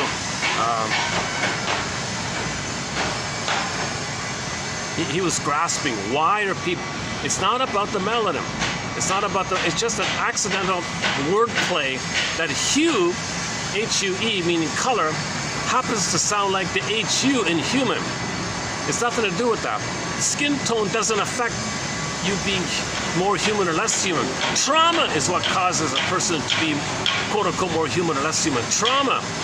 Okay, the more trauma, the more you're in the frog brain. The less trauma, the less you're going to be in the frog brain, and the more you can be in the feeling brain. It's about trauma. It's about trauma. It's not about melanin. It's not about hue. Okay, so that he went on a bit of a rant. I feel like it was strange when I heard it. I looked into it, and it didn't make sense. There's not much information about melanin. Yeah, he makes an odd point about that. He says that information about melanin is very top secret. Like it's all top secret like that. People with the shade of brown tone of skin are never allowed to access any kind of knowledge about melanin. So it's all very secret like this. Sounds like a conspiracy or something. But he said that when there's a conference on melanin, if you have a shade of brown tone of skin, they won't allow you into the conference. He thinks, he adds that as fuel to the fire, that people with the shade of beige tone of skin don't want others to know that less melanin affects them beyond the skin tone. He believes that. I say nonsense. There must be some other reason why he wasn't invited, or why he's not a medical. Yeah, he's not a medical doctor. That's simple as that. But he was saying other people who are medical doctors didn't get in. But maybe they didn't get in for other reasons. Maybe they didn't get in for other reasons, or maybe there's just a prejudice in a psychological manner. Maybe it's like that. So there's a strange overlap like that. Or maybe they do want to control the information so people don't get confused or something. Maybe that's the positive intention. Maybe you don't want people talking too much about even the idea like that. People might get the wrong idea kind of thing. That's why I'm on my soapbox a bit here, saying it's nothing to do with that. Okay, the quantity of melanin in your skin does not change the degree to which you were traumatized in the nursing time. The trauma, the betrayal trauma, birth trauma, prenatal trauma, strain trauma, ambient trauma, relational trauma, interpersonal trauma, developmental trauma, okay, relational trauma, this kind of, or shock traumas at birth, or procedural traumas, or medical procedural traumas, or birth or prenatal distress, this kind of stress traumas, that's what causes to what degree a person's going to think in terms of survival versus can they live and love, right? It's going to depend on that. That's what causes people's behavior. The trauma, it's all about trauma. So I usually play the song, it's all about a girl.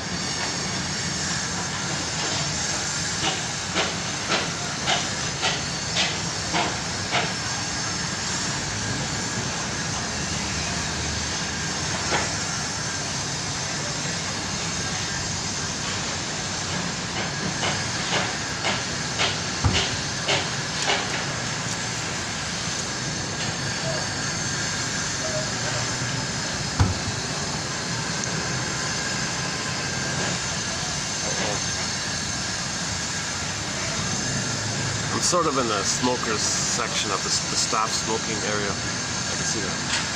They take their smoke breaks here. Okay, so 10,000 years ago, while we settled down for a long time in different places, some people lost a tan basically. Now, when people become traumatized, okay, they want to pillage. If people are more traumatized, there's more of a drive to pillage. So the most traumatized of the most traumatized of the most traumatized are going to be more feel that all their energy is for survival. All they think about survival is pillaging, survival. The more traumatized the baby is, the more he's going to think in terms of jungle slogans.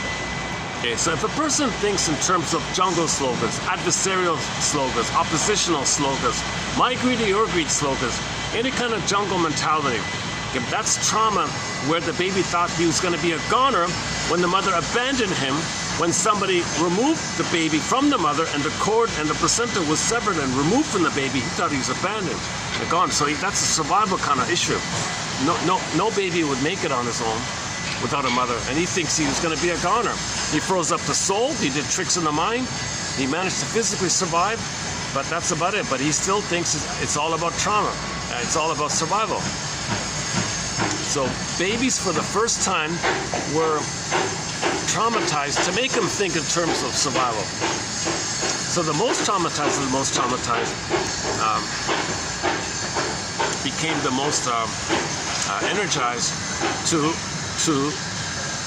repeat what happened to them. Because in trauma we repeat in a mechanism known as repetition compulsion, the compulsion to repeat in an attempt to know the trauma so we can stop repeating. Now if you don't remember, you just keep repeating. If the trauma is too great, the greater the trauma, the harder it is to remember. So babies were obviously very severely traumatized, and it's very hard to make the inference in this kind of area. So people just blindly plunder like that. And that seems to be by not conscious design, but unconscious panic. It was an unconscious panic. So babies who were traumatized, turn them into flying monkeys. Then you say to the flying monkeys, okay, over there, those people across the river, they're no good. Oh, the moment you say that to them, they love it. They love it. Because then flip-flop, if they're no good, they're the mother, that's them, and they're the mother. Then they flip-flop, they're angry at the mother. So the one who's no good is flip-flop, that's the mother they're angry at. So now they're suddenly angry at those who are no good. Because they felt no good, mother was angry. They could flip it around like that. Because of the fusion, symbiotic fusion, undifferentiation, self and other are fused. So the flip-flopping, because the self and the other or mother, it flips around like that. So the moment you say they're no good, you say, oh, they're dangerous. That's your mother. Because the no good part, that's you, and then you flip-flop, oh, they're your mother. So that's part of Klein calls it the paranoid schizoid position. So you're paranoidish like that, you know. And then rationalizations and excuses. So you make up slogans.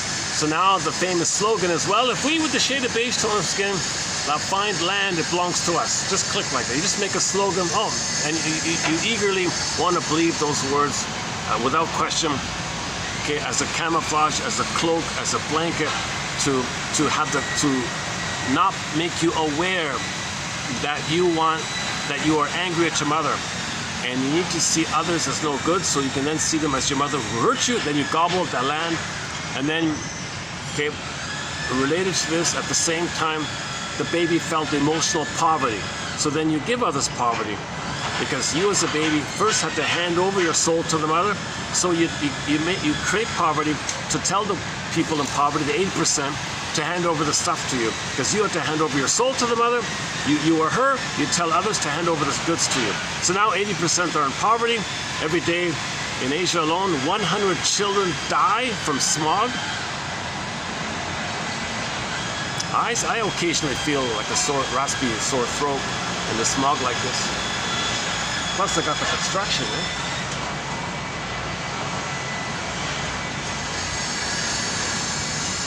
Yeah, let's go inside. Yeah, now I'm realizing there's probably extra dust from all that construction, right? Okay, let's give me about 5 to 10 minutes to find another spot. I like doing it outdoors, but if it's like this all the time, Jesus Christ.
Bye.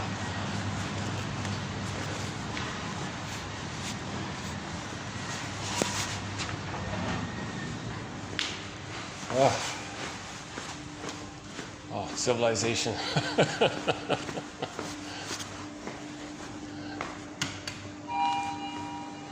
Oh, man.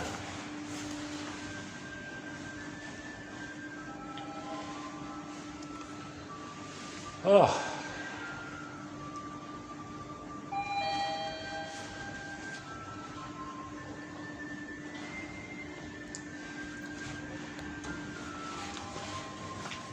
Lift กำลังลงค่ะ Going down. Let's see if I can get my preferred spot. I'm sort of limited in the lobby there. There's only one real spot, just at the corner there. So give me another 5 minutes to find another spot, and we'll pick up on homo trauma, because homo abandoned. ค่ะ First floor. Abandonicus. กำลังขึ้นค่ะ Miss Gouet's term, abandonment neurosis. Let's see.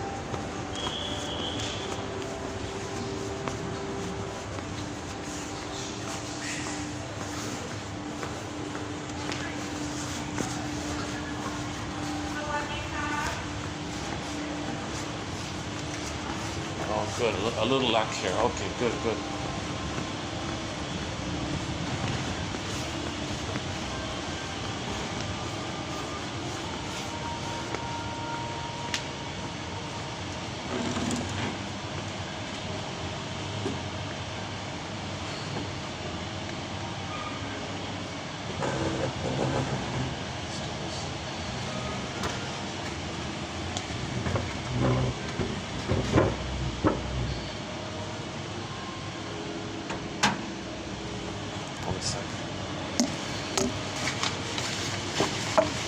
Hang in there. We'll be doing today we'll be doing 2983. Hang in there.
Let's dig up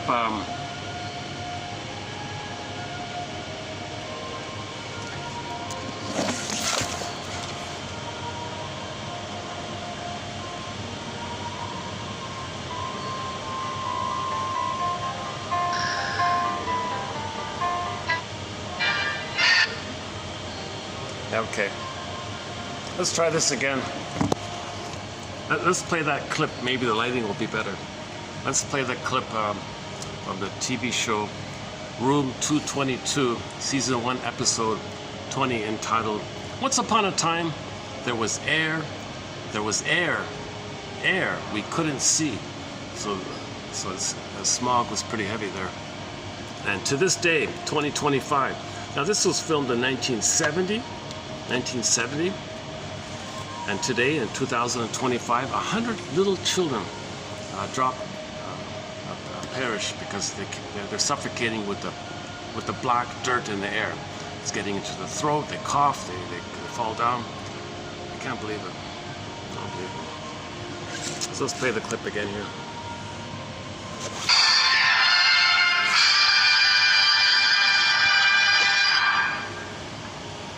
I'm on the air to talk to you about air. He's just so handsome. Air stinks. You know why air stinks? Because it has garbage in it, and garbage stinks. Not really this kind of garbage. This kind. Garbage from businesses. They could fix it so they didn't put that trash in the air, but they won't, because they don't want to lay out the bread. Money. That's terrible, but that's how it is. Bread means money. This is a good lung. And this is what a lung cancer looks like. You've got to ask somebody who has it how it feels. It don't feel good. Exhaust from cars makes more trash. It makes your eyes burn, but people cool it. They wipe their eyes, then they forget about it till the next funky day. People with asthma and allergies can't forget it. And it gets worse for them all the time. That's how garbage is, dig? It never goes away. It just piles up and gets more terrible all the time. Getting mad does nothing. And getting sick from the air pollution will kill you. But it won't stop the trash going into the air. The cats who work here get elected by you. They're going to vote tomorrow on if they should lay out the money to study smog. Get the straight thing. And then make the cats who can clean up the air clean it up. You have a man in the legislature. Get on the phone. Call him tomorrow morning before the vote. Call your man between 8 o'clock and 10 o'clock and lay it on him. Tell him to vote for spending the money. Like really, man, people are dying from smog. No joke, dying. You've got to call him tomorrow or it won't do any good. In the morning before they go to vote. Like this could be the end of the whole world. And if only half the cats alive die, they'll be telling their kids, once upon a time, there was air you couldn't see.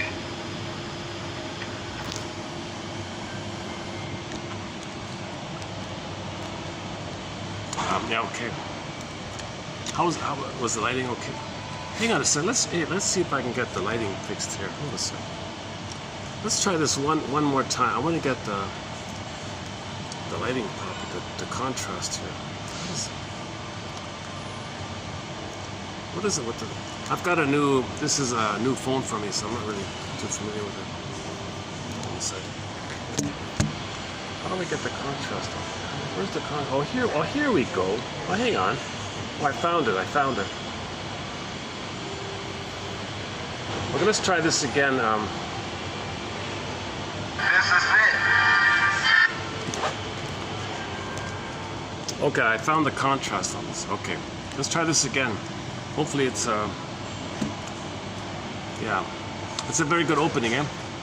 I'm on the air to talk to you about air. That's a great little opening, eh?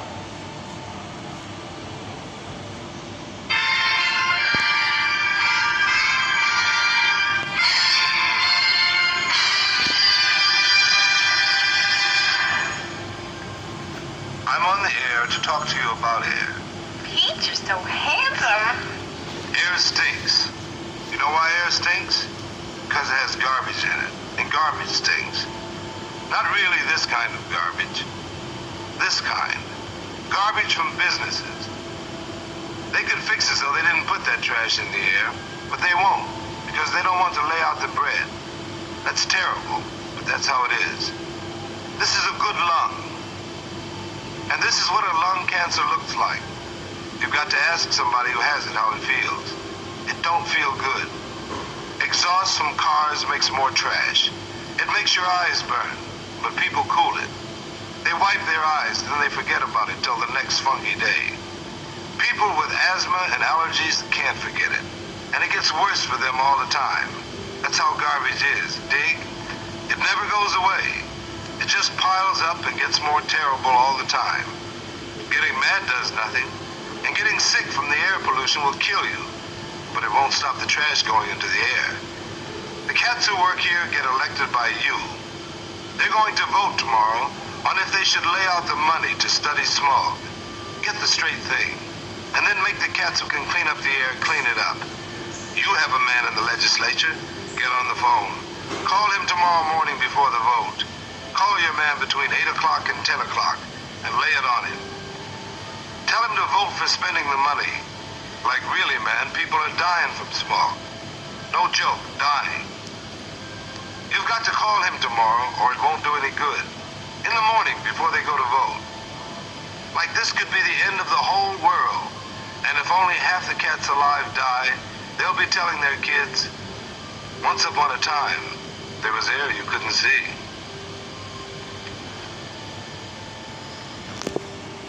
Okay.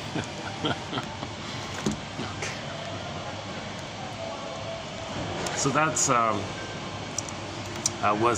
the fiction is that the 16-year-old guy, Jason, was the scriptwriter, and he was reading Jason's writing like that. That's hence the teenager slang kind of thing.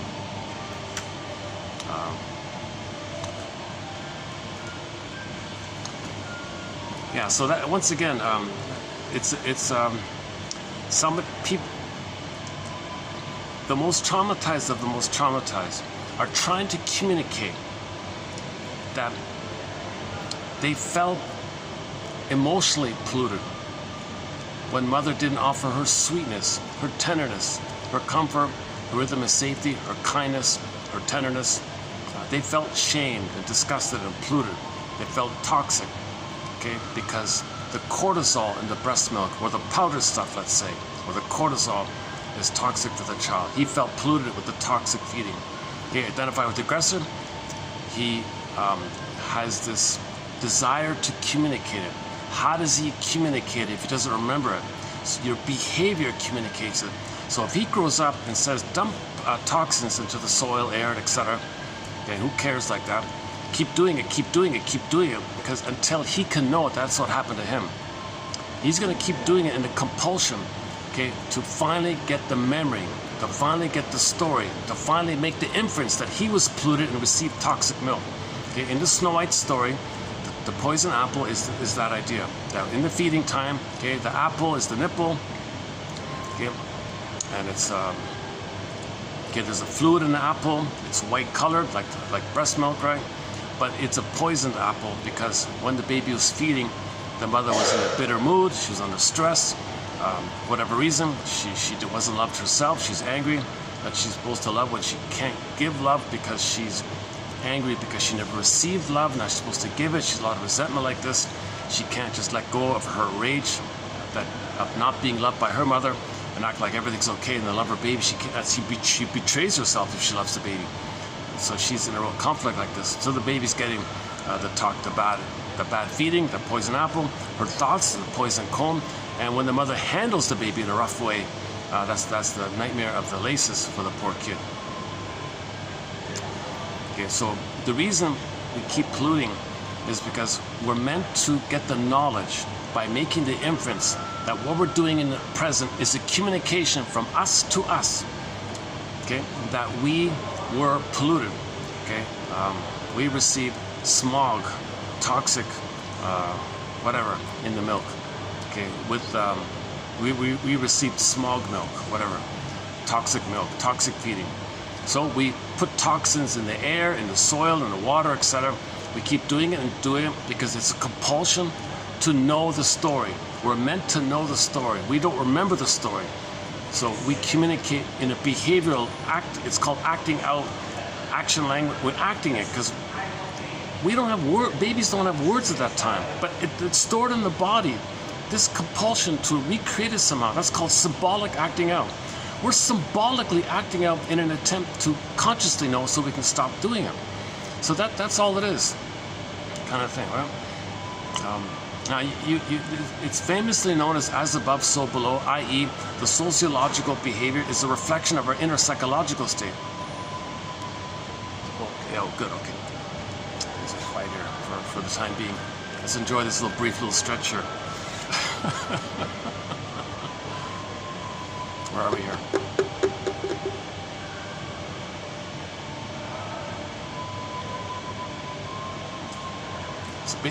One version is mother thought mother was a robber bear, so they become the robber bear.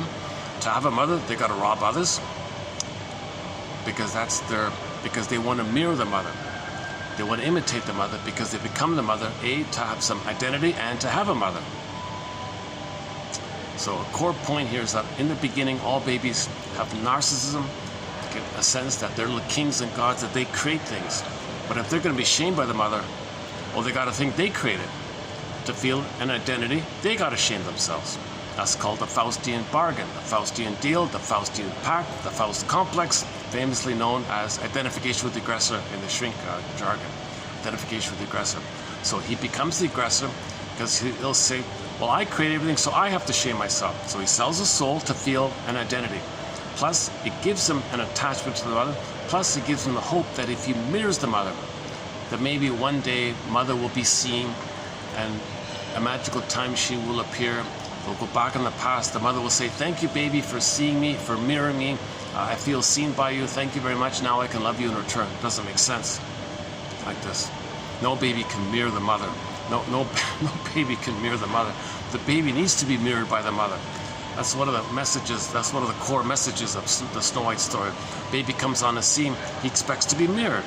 Okay? Mirroring just is a broad term for either you can think about it in the specific sense that when babies understand themselves via the interaction and the relationship with the mother, it's a relational thing.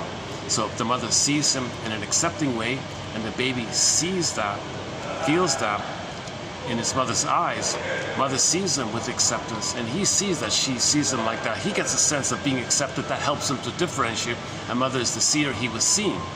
That's one way of thinking about mirroring. Or just in general terms, a mother meets the baby's needs, recognizes the baby and soothes the baby and so on. That's also called mirroring, feeding, containing, holding, rhythm of safety. So babies need that to have a beingness, and then from that beingness they can see their children likewise. A baby comes on a scene, he needs to be seen. But notice the condition of the mother. The mother doesn't mirror the child. Why? Because the mother is trapped in her mirror, whereby she herself is waiting to be seen by her mother. So she's trapped in the mirror. Okay, mirror, mirror, who's it all about? Okay, meaning that's the narcissistic identity. She's still in that archaic narcissistic phase. It's all about me, I'm entitled, I'm center stage, all about me. Okay, all babies are entitled. They are the center stage. It is all about the baby. The baby's not supposed to give something, baby's supposed to receive. They're the center stage like that. So the mother's in that same kind of mode. So the image, the famous Michelangelo painting, right? Narcissus looks into the pool of water. He sees the reflection in the pool of water. Number one, that refers to the oneness phase. It's all about him. That's all he sees. And while he's looking in his reflection and he's in a blissed out kind of place, to get out of that, to grow out of that, he's waiting and waiting for one day for his mother to appear, who sees him, and he can see how she sees him. Then he can leave the mirror. He can leave the pool like that. But mother never showed. Mother was never there because she was too busy looking into her mirror. That's one of the key messages of the Snow White story.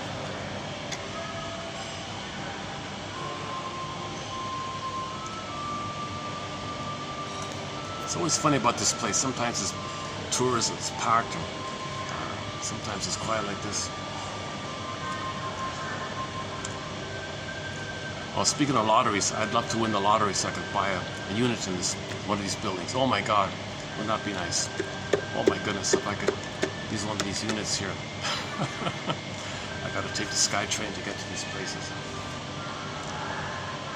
Sometimes you're like sardines, those SkyTrains there.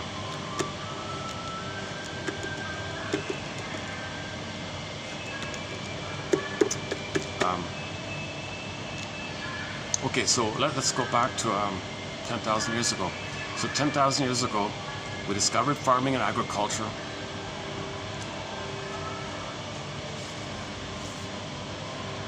Some said leave it alone. That's indigenous people, right?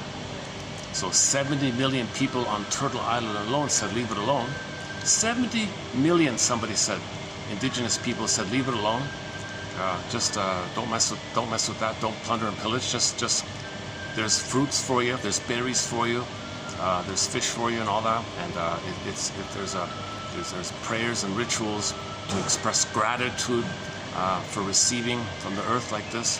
So they could love Mother Earth because Mother loved them. They had a traditional, normal way like that. But for whatever reason, in the colder places, it seems there was more trauma that took place. Not because of less sun. The way babies were traumatized, that caused it. That just so happens to coincide with those less sun. Whether or not the weather conditions influenced mothers to traumatize their babies, that's a different question. I don't know. Maybe that's part of it. But even if that's part of it, it's not. You can't make a direct causal link. like that. Because I'm sure not all mothers traumatize their babies in places with less sun. And I'm sure a lot of babies were traumatized in places where there was a lot of sun. So it's nothing to do with the sun. It's just whatever it is going on.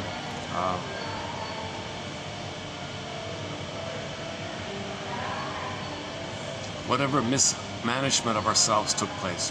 It's the mismanagement of ourselves that took place. Many people said leave it alone. That was the indigenous people, right? Well, which is us, a branch, a part of us called indigenous people. It's still our family, right? So they're not separate people, obviously.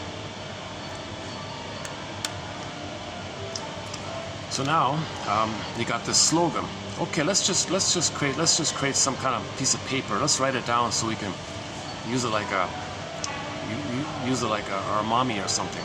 Oh, it's called Principle of Discovery or Doctrine of Discovery, just some made-up thing, which simply says, if we, with the shaded beige tone of skin, find land, it belongs to us. No consideration about other human beings living in a place. Don't even think about it. That's a reflection that the mother didn't treat the baby as a human being. So they don't treat others as human beings because they weren't treated as a human being, by the way. You know, Fairbairn makes a huge summary statement.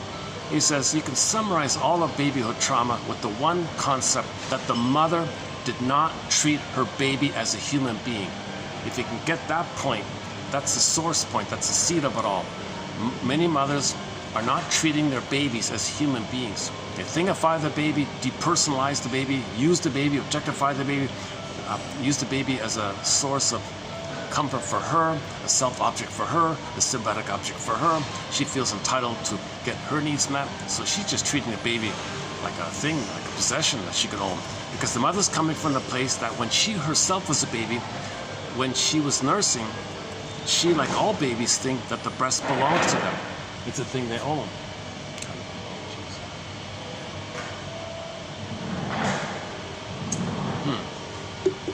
Luckily, there's others. I think there's some other spots I can go to.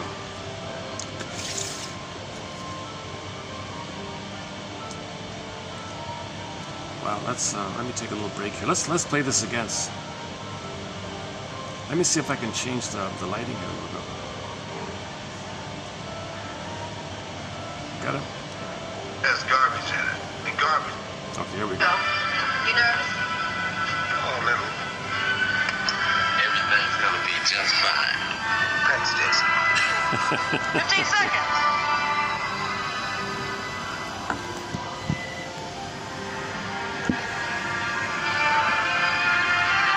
Here's to Richie and Jason, who are about to prove that anything can be accomplished if you want it badly enough. Cheers. This is it.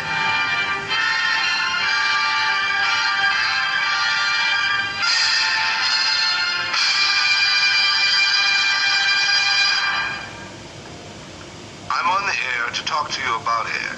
Pete, you're so handsome. Air stinks. You know why air stinks? Because it has garbage in it. And garbage stinks. Not really this kind of garbage. This kind. Garbage from businesses.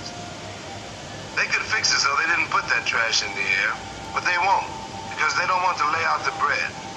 That's terrible, but that's how it is. This is a good lung. And this is what a lung cancer looks like. You've got to ask somebody who has it how it feels. It don't feel good. Exhaust from cars makes more trash. It makes your eyes burn, but people cool it.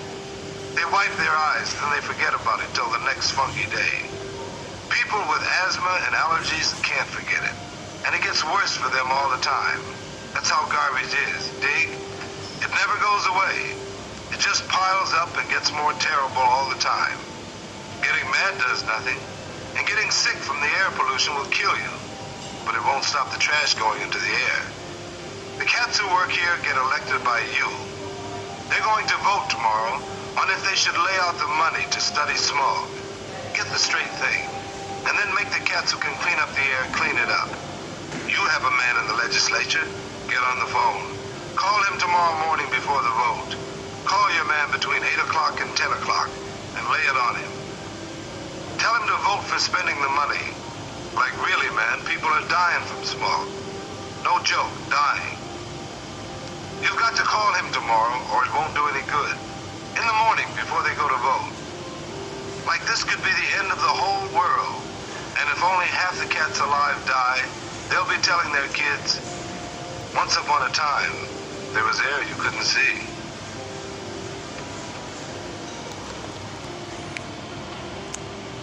Okay. I think they should play that. They should. Oh my God! It's possible you're not even seeing this. My goodness! Because I once tried to play a clip from WKRP in Cincinnati, and it got trimmed out all the time. So it's possible you're not even seeing it. If you're noticing some kind of skip all the time, this is like the 5th time I played it, I think. So you'll have to look it up yourself directly. So yeah, that's too bad, eh? Maybe it'll get through, right? Maybe it'll get through, right? Let's see. Let's see. I hope it'll get through. Because as we speak, children are dropping dead from the smog, right?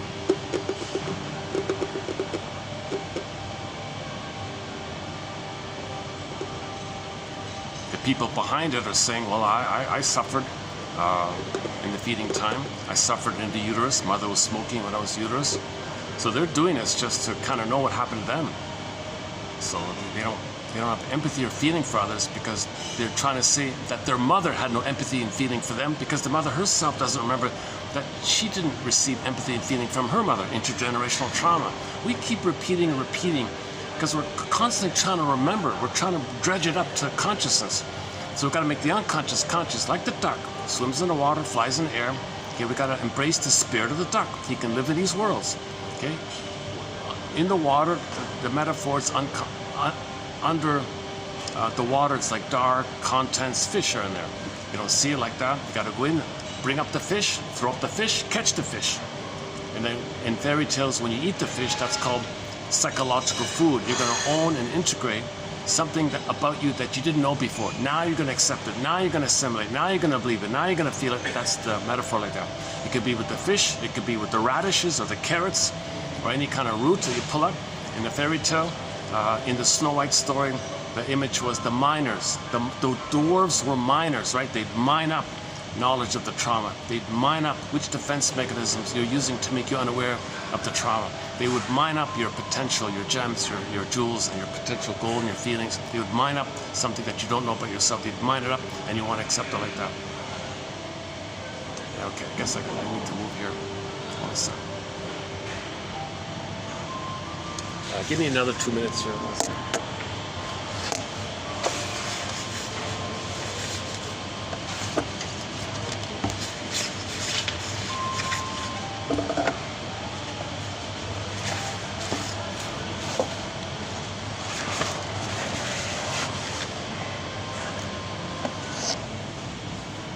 See if I can go back to the spot.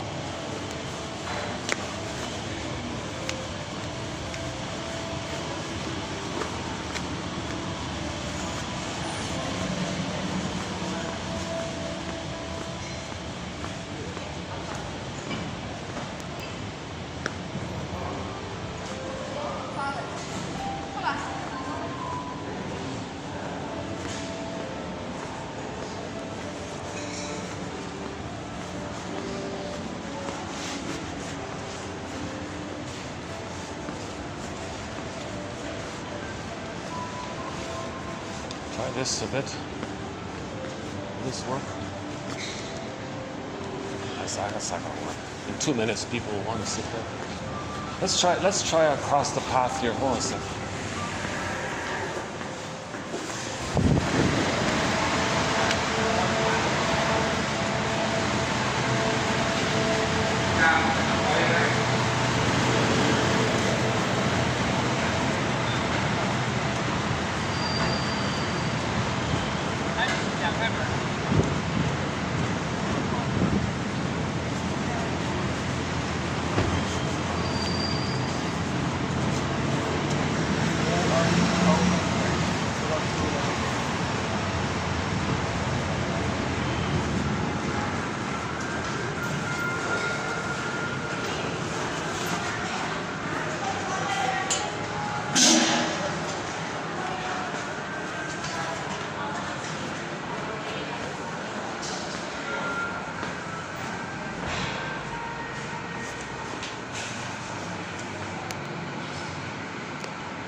Still recording? Let's try this. Okay.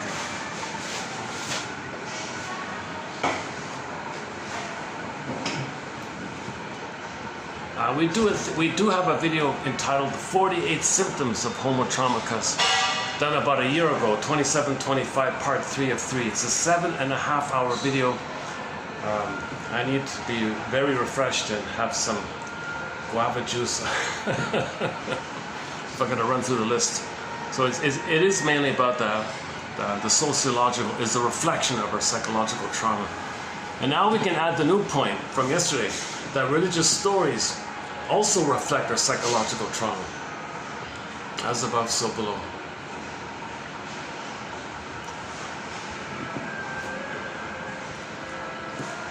Okay, so embedded in this psychology to pillage is, of course, making excuses called rationalizations in order to cloak your scapegoating, your prejudice. So we develop the prejudice mind in order to pillage. You can't pillage if you're normal and healthy and tolerant. So you need prejudice to pillage. So prejudice means, okay, first the child is going to engage in psychic splitting. Okay, meaning, mother's hurting him. No, that's not my mother. The memory, no, that's not my mother. My rage in the image, I'll project that onto the mother. So the baby feels rage, oral greed, hungry wolf. Okay, it could be a cyclops, it could be a sea monster, it could be an alien, it could be any kind of guy with the horns, any kind of frightening entity. Okay, that's a picture of his rage. Okay, now that rage, that picture, he projects onto the mother. So the baby's paranoid, and it assigns the picture to the mother. The mother's dangerous. Now, if the baby thinks the mother's a monster and wants to eat him, how can he feel safe to take in the powder stuff? How can he survive if he thinks he's being eaten like that? He's not being eaten. He projects his picture of his traits of oral rage and greed onto the mother and thinks the mother's doing that. So he puts it into a separate bin. Psychic splitting, hallucinates a goddess.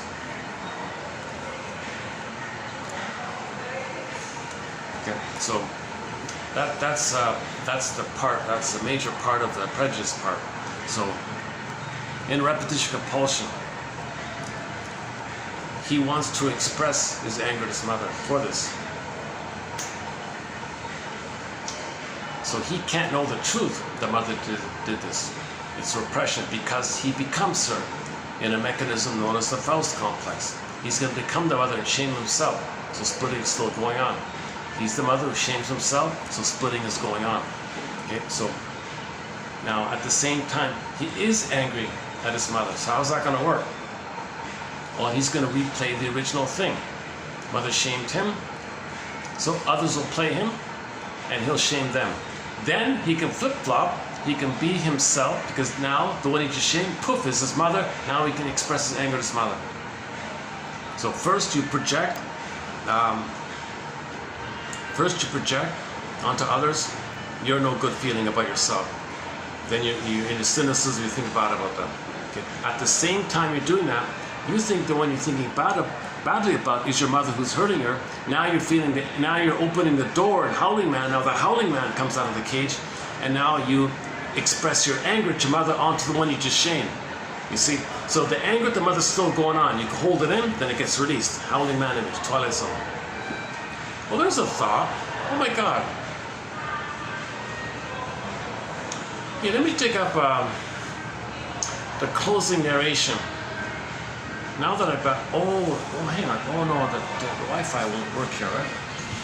It's a different, let's see if the Wi-Fi still works here. Hold on a second. It might be a different Wi-Fi. Let's see if it's still connected here. I'm just curious, if the connection, no internet connection.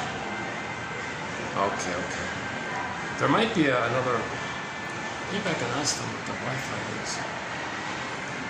I see. So the Wi-Fi for that building doesn't work here. It must be a different one. I want to play the closing narration to a Twilight Zone episode entitled One Life Furnished in Emotional Poverty. Not connected. Yeah, not connected.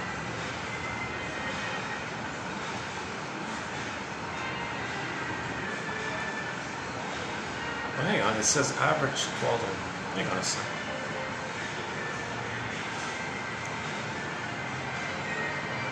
Signal stream.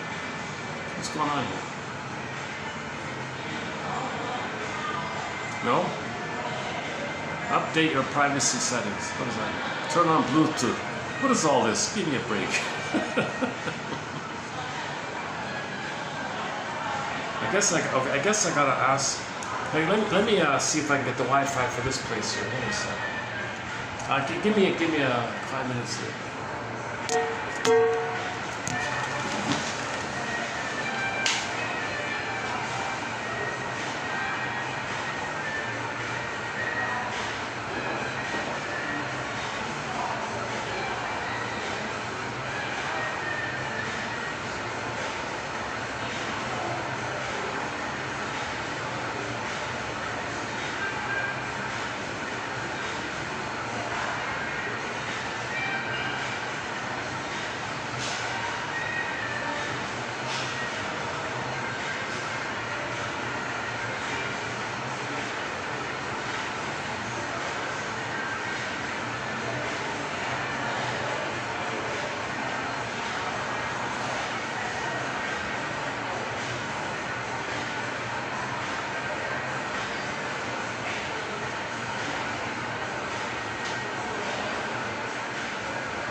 One life furnished in early poverty. Hold a sec.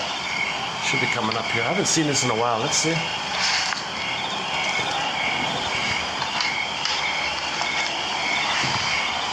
Jeez, it's too dark, eh?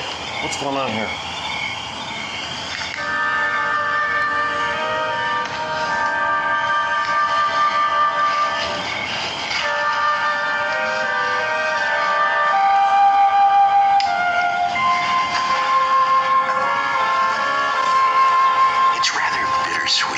Spend so much time trying to justify ourselves to the shadows of those who are long gone.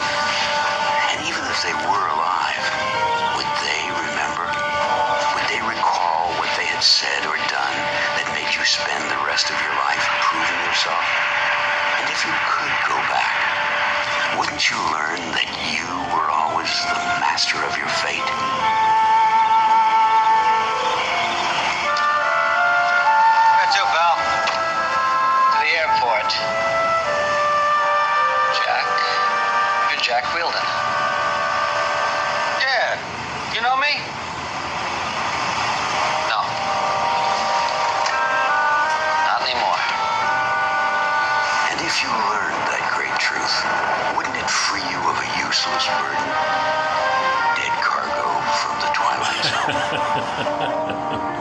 That's a great.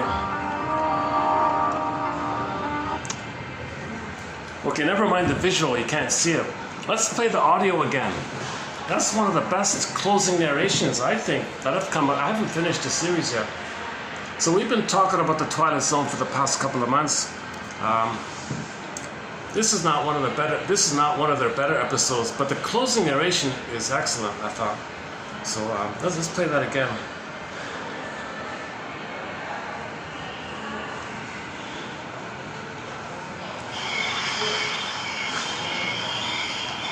Okay.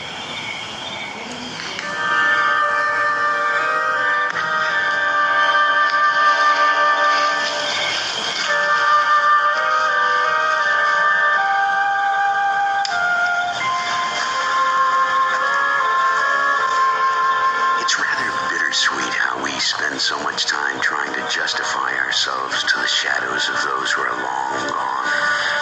And even if they were alive, would they remember? Would they recall what they had said or done that made you spend the rest of your life proving yourself? And if you could go back, wouldn't you learn that you were always the master of your fate?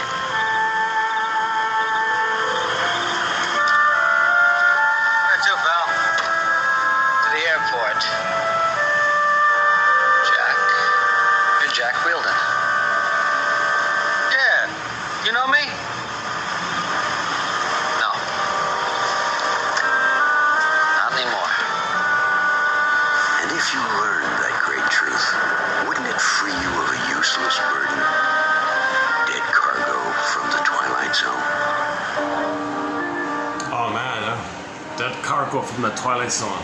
Dead cargo. You're carrying the memory of a trauma. That's a cargo. It's a dead cargo because it's past. It's long gone. Plus, okay. So the narration is part of it is isn't it bittersweet that you're still loyal to your mother, tied to the mother, and you're going to be dysfunctional. To maintain that tie, to maintain the hope, to maintain the effort to save your mother, because your mother's trapped in the mirror. And it's as if when the mother had the child, the mother said to the baby, look baby, I'll make you a deal. I can't love you. I was never loved. So why don't you mirror me and fix me and give me the love that I should have received, and then I'll turn around and love you. What do you say? Baby says, okay. He spends his whole life trying to do that. His whole life, that cargo, right? His whole life. Impossible. No baby can do that kind of thing. So isn't it bittersweet that we're still so loyal to the mother, so loyal trying to save the mother, fix the mother, cure the mother, heal the mother, to get... Babies want to have a harmonious relationship with the mother, right? So they're trying their best. Babies need a loving mother, so if the only way to get a loving mother is to try to save her, isn't that bittersweet that he's trying to do this kind of thing? So he's not going to stop trying, because that would betray the mother. Mother would be enraged to not have it so that it's all about her. If he gives up trying to save her, then he has no mother, totally. He has no hope anymore, kind of thing. So he still spends his life trying to save the mother, cure the mother. Dysfunction means loyal to the mother. Any kind of dysfunction, that guy you see at the end there, he was very dysfunctional, very unpleasant fellow like that. So he was that's loyalty to the mother.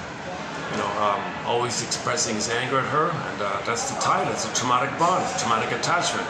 Isn't it bittersweet to have a trauma bond with the mother, and you're stuck with the mother in this trauma bond? Isn't it bittersweet? So let's say now you want to heal. Let's say now you want to get out of this mess. Let's say now you want to emancipate yourself from mental slavery. Play Bob Marley. Bob Marley. It's funny about Bob Marley. I just saw a clip this morning. These interviewers are so petty, but they're so picky and petty. She was picking at him about some little thing. And he's talking about broader issues, about peace is the way, world peace is the way, love is the one love, one peace. This is really the sensible thing like that. And she was nagging him on some other little trivial little thing. And his reply was, my attention is not on this trivial little thing, ma'am. I'm talking about a broader issue, that it makes more common sense that we're one family, one love means one family and all. He was talking like that. This woman was so petty and picky like that. And my goodness, it's so pitiful. And she's just fighting with him. Come on, show me something wrong about you. Let me provoke you to be angry. he didn't take the bait. He just maintained the broad message, and she was trying to shame him. And in fact, it backfired on her. She looks like a ridiculous, pitiful creature doing this. She missed the spirit of what he's talking about, kind of thing, and just focused on his, oh, look at your hair, oh, why don't you cut your hair, and stuff like that, right? We Rastafarians, we just keep our hair like this as part of our whatever. I don't know the full story about it, but yeah. So one of the songs, I can't play Bob Marley's song, "Emancipate Yourself from Mental Slavery," right? So this guy in this episode you saw in the taxi at the end, he was trying to emancipate himself. So first of all, it's bittersweet that we do this, you acknowledge that. Part 2 of that narration was, let's say you could just pick up the phone and ask for a confession, ask for the key, ask for the knowledge, ask for the story. Did the mother use the baby to meet her needs? Did the mother use the baby to meet her needs? That's called the key is under mother's pillow. The soul is locked in a cage, you need the key is under mother's pillow. So Robert Bly says, mothers don't voluntarily give you the key. You kind of have to confront her. Give me the key. And she'll deny it. How dare you criticize me? I sacrificed myself for you. Nonsense.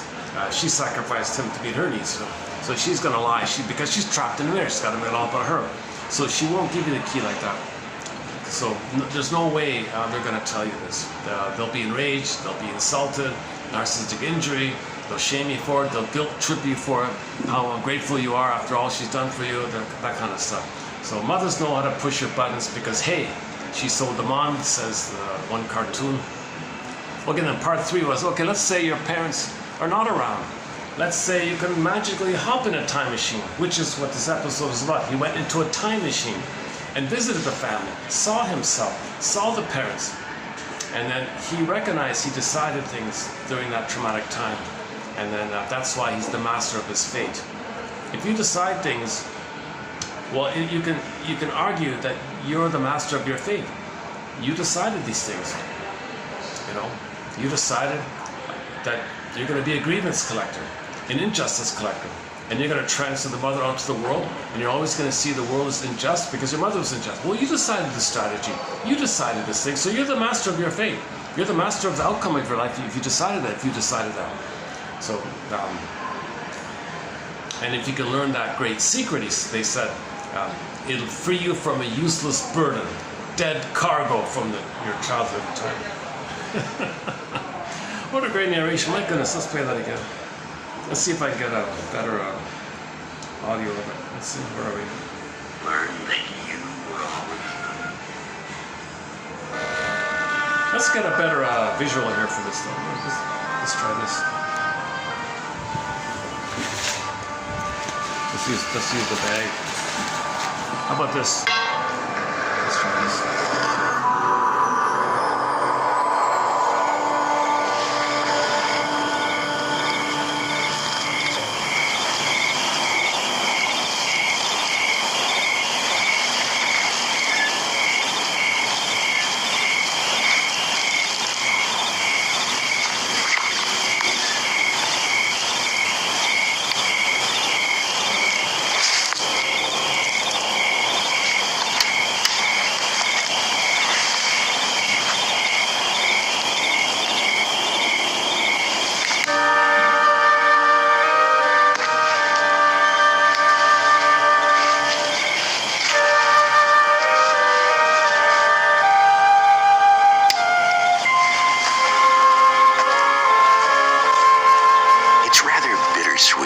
Spend so much time trying to justify ourselves to the shadows of those who are long gone.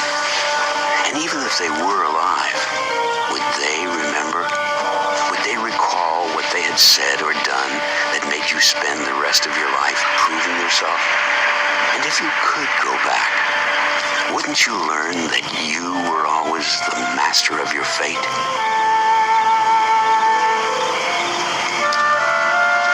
Where to, pal? To the airport. Jack? You're Jack Wielden. Yeah. You know me?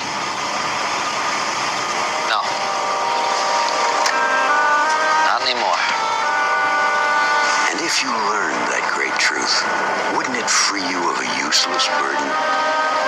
Dead cargo from the Twilight Zone.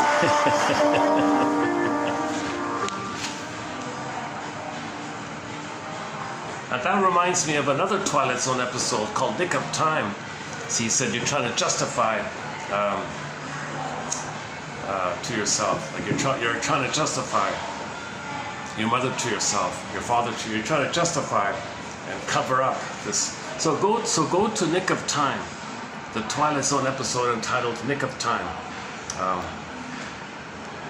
Did I get that right? Yeah, right. So it's about a young couple.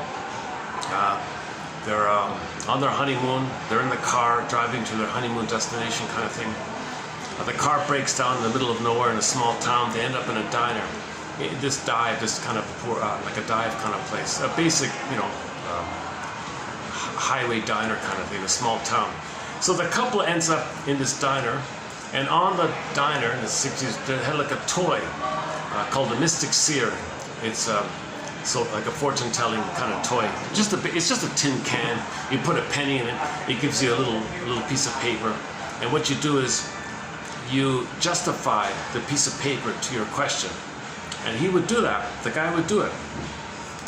So he'd ask a question. He'd get a vague answer. Could be. You might be right.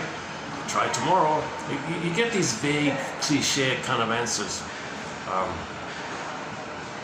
You know the answer to that. What do you think? You're right. Could be. Just some really simple little, fluffy little answers like that. So he would ask a question, put the money in, get the slip of paper and he would always justify the accuracy of the paper. He would ask another question, put money in, and he would always find a way to twist or see how the answer fits his question. He did it again and again. He always managed to do it somehow. Just a coincidence like that. But what he was doing was he transferred his mother onto this machine. And he became dependent on his mother because he had a mother complex. He never left his mother. Now the poor wife just married this guy and says, hey darling, what's the story here? Are you married to mom, which you're transferring onto the machine? Or are you married to me? What are you talking about? Well, you're trying to justify yourself to this machine, just like you tried to justify yourself or please your mother. You transfer the mother onto this all-knowing mystic seer. So it was considered like the all-knowing, magical, mystical seer. Okay, for the baby, the mother is like an all-knowing, magical, mystical seer. Knows you, sees you, therefore he understands you, recognizes you, understands you. So he would create that kind of thing, and then it got to the point where he became kind of like he was clinging to it. He was clutching this toy, embracing it, like he couldn't leave it, kind of thing. He said, "Darling, let's go." No, I can't leave. I can't leave. You can't expect me to leave here. This knows me. This machine understands me. It recognizes me. So you mean you can't make any kind of decision unless you check in with the machine? That's right, I gotta first check in with the machine because it knows me. I can't make any kind of decision. Oh my God, what's going on here? And so, long story short, she made it clear to him that, look, darling, you've got a mind of your own. You've got a mind of your own. Well, should we dig it up? Let's see if it's on here. Let's see if it's on YouTube or something. Nick of Time. One second. Let me get this back here. Okay, let's see if I can dig it up here. Hold on a second. I won't play the whole episode. I'll just play the last part here.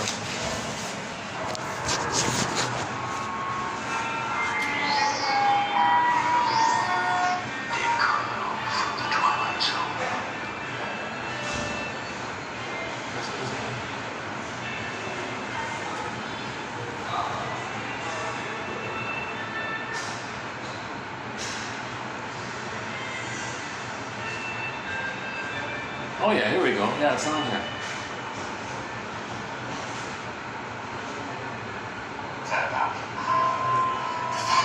Oh, no, Oh, this is a play based on. Oh, I don't know. Okay, it's not okay.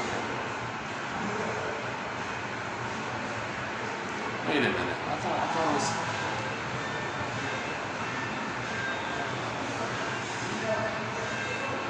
Oh, it's on the. Is it the Daily Motion? Is it? Oh, fuck this. All right, it's gonna. I've got to dig it up. No, okay. On YouTube, there was some students in a theater club kind of thing, amateur actors. They did a retake of it, like word for word, just these kids kind of thing, adult kids. So there's an imitation of Nick of Time on YouTube. I saw it on a Daily Motion or something like that, one of those ones. Vimeo or Daily Motion, one of those two, I think. I have to dig around. Okay. Anyways, Nick of Time. So he somehow was triggered of how the mother always knew him, and he's tied to her. He can never leave her. Psychologically, in his mind, he's still tied with the mother. And this came about where he was afraid to leave the mother because he just got married. So there's his mother. I'm afraid to leave your mother. So the mystic theory was basically the mother, and the angry image on the surface was his rage at the mother. So he's tied to the mother and he's enraged at the mother. So you got the toy, and on the top of the toy you got the bubble head of the guy with the horns. That guy with the horns is his rage at the mother.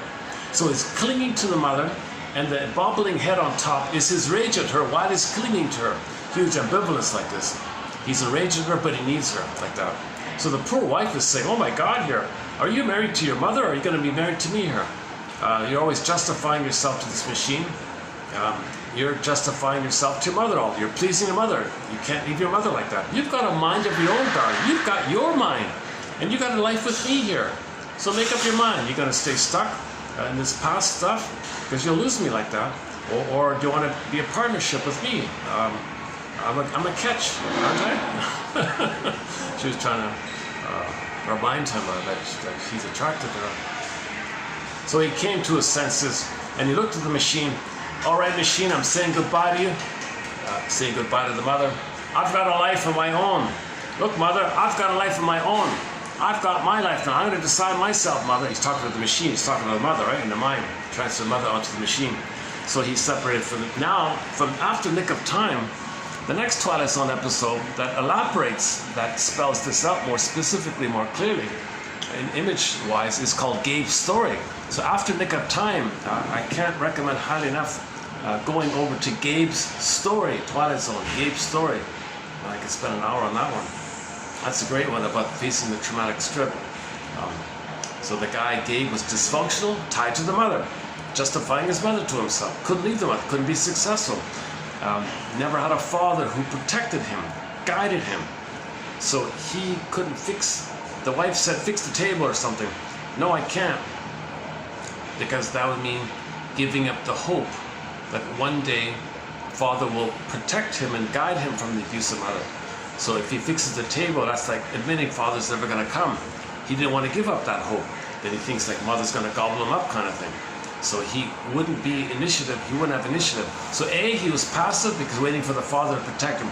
B, he was passive and being dysfunctional because that's how he saw himself reflected in his mother's eyes when he, as a child, could not heal the mother, cure the mother. She looked at him in a devaluing, rejecting way. So he lived in a devaluing, self-rejecting way. And the wife got fed up with this. And he got fed up with this. His life got worse and worse like that. So finally entered the Twilight Zone. Now we're entering the metaphor of his template, daily script, and the daily activity of the script. So now you have personifications of the energy within of those three. So first he faced the jumpsuit man.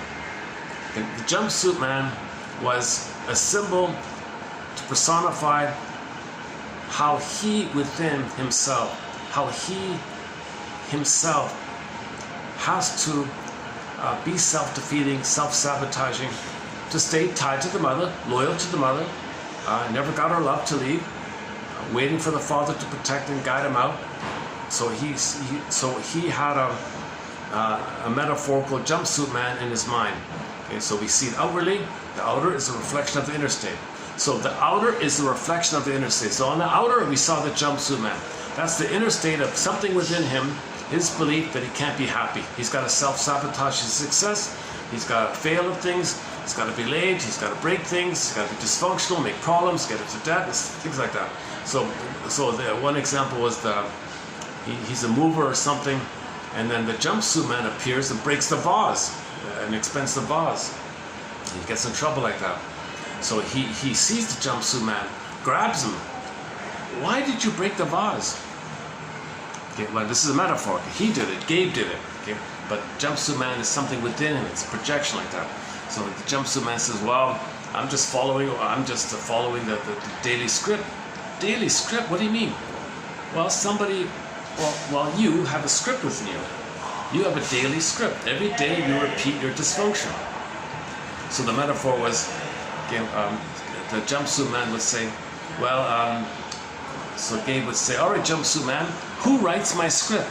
Okay, Miss Roxanne. Take me to Miss Roxanne or Roseanne, or I forgot her name.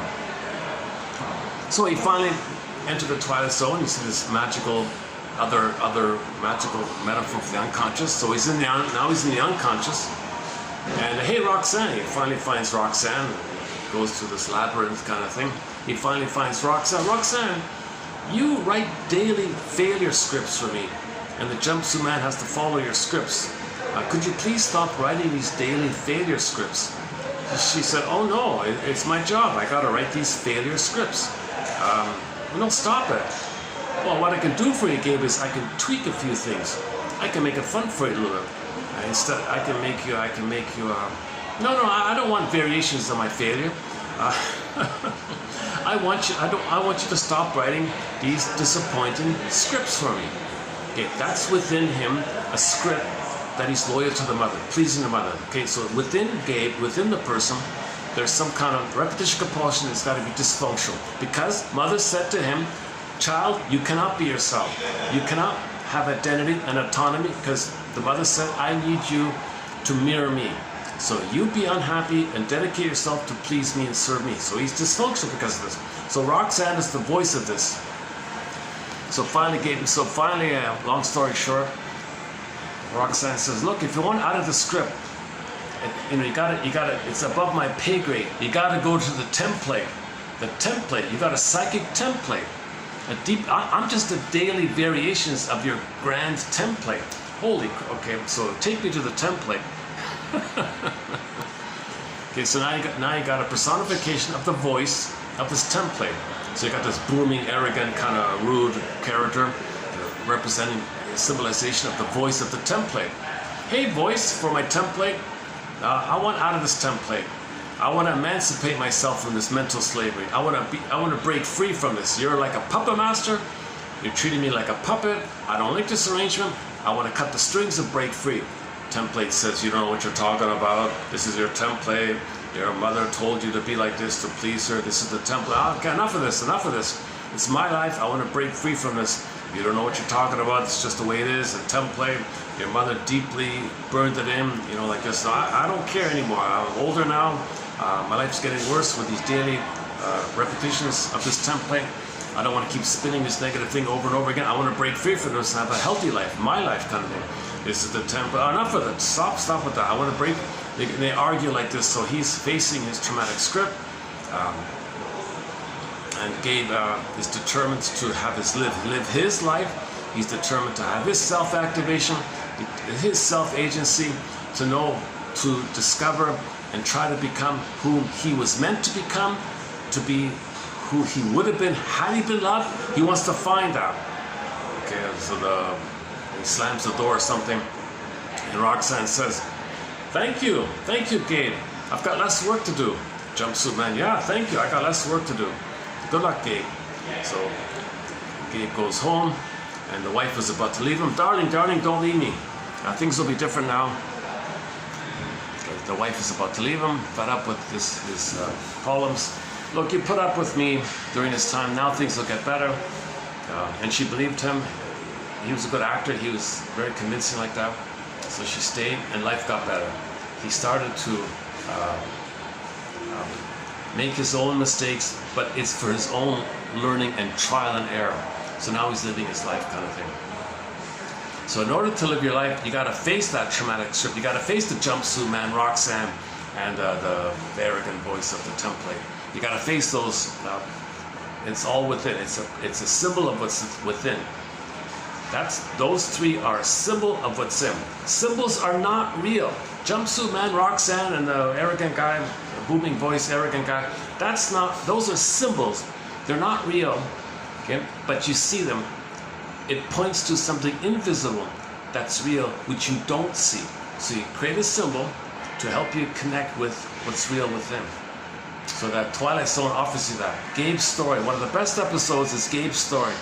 If you get one thing out of this video, it's correction. 3 things out of this video. Gabe's story, one life furnished in early poverty, that one, and the clip from room 222. Although the 222 one is not a psychoanalytic kind of thing, it's just a common sense kind of thing, you know. Jesus Christ.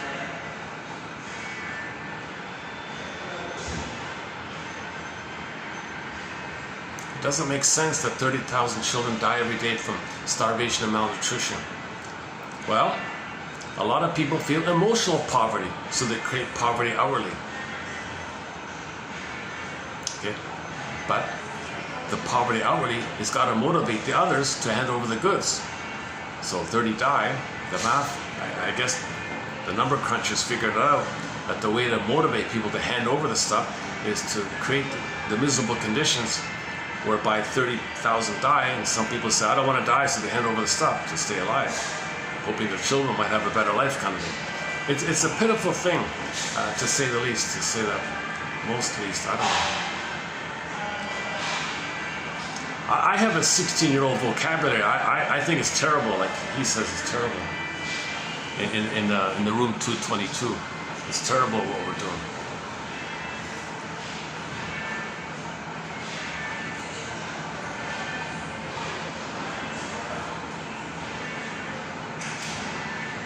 So this is an attempt to make us conscious of our trauma. So the Michael Jackson song, you want to heal the outer world like that? We'll start with the man in the mirror. Start with the man in the mirror. Let's update his song Black or White with it doesn't matter if you're human. It doesn't matter if your skin has a shade of beige or if your skin has a shade of brown. It doesn't matter. Don't say black or white, because you're labeling and you're splitting. It's compartmentalized. It's either or. You're promoting that kind of splitting trauma. Splitting precludes healing. Either or kind of thinking, using those phrases, black or white, tends to, depending on what it's about or the context, but generally speaking, terms that refer to either or are bound to tap into the mind of trauma of either or. Whether it's a goddess or a demon, you keep it separate. And you maintain adversarial slogans, jungle slogans, because that splitting corresponds to trauma in the survival time with the mother. Your frog brain is lived weeping all the time. Flared up. The frog brain is flared up, called EAS. EAS, enlarged amygdala syndrome. Your feelings are frozen. Okay. Snow White's in a coma. Emotional hypothermia, emotional catatonia. Okay. One image is that the pin goes in the collar and you feel flat underneath. Called flat affect. Athemolexia, no feelings for your words. Alexithymia, no words for your feelings. So the feeling self is frozen. Now your energy can't go to the feelings because the feelings is flat. So your life force diverts back to the frog brain, to the limbic brain. So that's survival mentality. So jungle slogan thinking, okay, prevents healing, blocks healing. You gotta find some kind of way of thinking that's kind of a both and kind of thinking. The third side of the coin thinking, both and thinking, the Jane mind thinking. Okay, So we talked about that a fair bit in recent videos. Let's not do it here this time. How are we doing here? 506, 40, battery's got 40%. Let's run through the quotes then. It's a light load today, thankfully. Depends on my mood. Yeah, yesterday I wasn't too energized as well. Yesterday and today's videos are not my most energized mood. So some days I'm refreshed. My delivery's better than others. I just keep posting the quotes. I want to get the quotes out. So once again, as mentioned at the beginning of this video, I'm not a shrinker professor. So I just want to get the quotes out kind of thing. A lot of these quotes are hard to find. Many of them come from books which have not been digitized. Maybe they never will. A lot of books are being removed. Digital libraries are being taken down. A lot of books are being withdrawn. So luckily, I feel like I've captured 10,000 excellent quotes, with the hope being that 1 out of 10 will be of interest. So let's post here 1, 2, 3, 4, 5, 6, 6 more, right? 1, 2, 3, 4, 5, 6 more. Okay. It's a kind of a, it's a bit of a lighter load here, so let's do this one here. This first one is an older one. I forgot which year, it's like 100 years old or something. But it offers sort of a general kind of a spirit of the therapy process, I think, or the therapy backdrop attitude, let's just say. Although it's a general quote, I thought it wasn't too bad. There is a liberating value. Oh, you know, I don't want to spend too much time here because the front desk is just beside me. Maybe I can go back.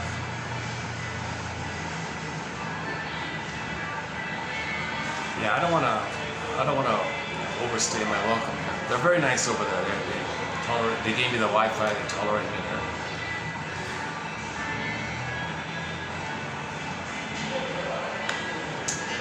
I can't see from here if there's any space over there.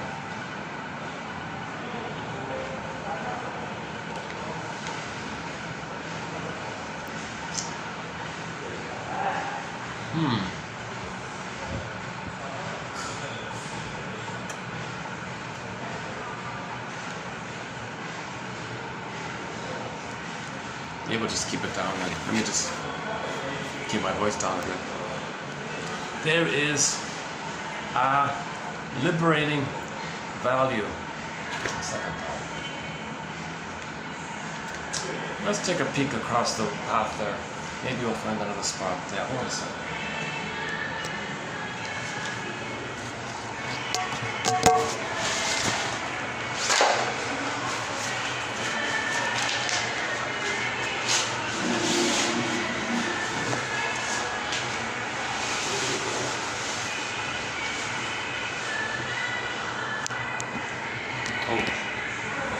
Still recording? Okay.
Let's just try this for a bit then.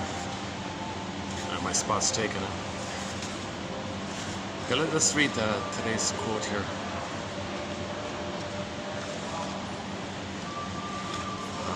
We don't really have too many of these kind of older kind of quotes, but let's see what you think. There is a liberating value in the subject's becoming aware of the hidden psychic life, which, all unknown to him, has been motivating him and controlling his symptoms. Humanity's third narcissistic injury, that there is such a thing as an unconscious motivation, unconscious forces, unconscious unmet needs, which make us search for those needs in symbolic form. Makes us repeat the past and the present, hoping to change the past. And the famous iceberg metaphor, right? A burglar has like a fun little side metaphor about this, in terms of comparing the power between your conscious mind and your unconscious mind. Imagine a luxurious kind of place, or a hotel, a commercial condo complex or whatever, luxurious set of buildings, whatever, owned by some guy on a yacht. You don't know where he is, you don't know where the yacht is, or maybe it's on some little island somewhere. So he's quote unquote invisible, but he owns the whole complex, right? So he's got a lot of power, obviously, right?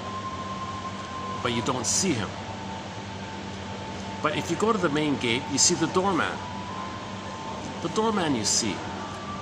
Now, let's imagine the doorman being a little braggadocio, a little pompous, feeling so important or something. Okay, that's it right there. Who has more power? The owner, who's invisible on the yacht somewhere, or the doorman?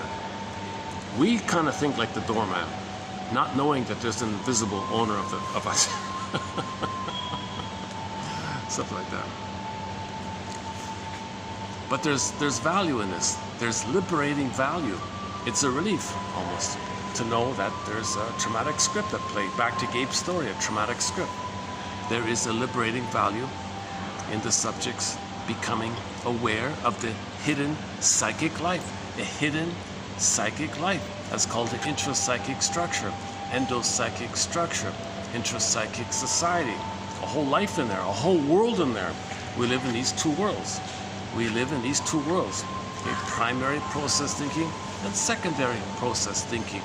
Okay, we live in these two worlds. Okay, the limbic system world and the feeling world and the conscious ego. Now the ego could be split, right? The ego could be split. The ego for the present just makes you aware of how to pay the bills and go through the motions of life. But the ego that's meant to be there, linked to your beingness, is missing. That's the problem. Huh?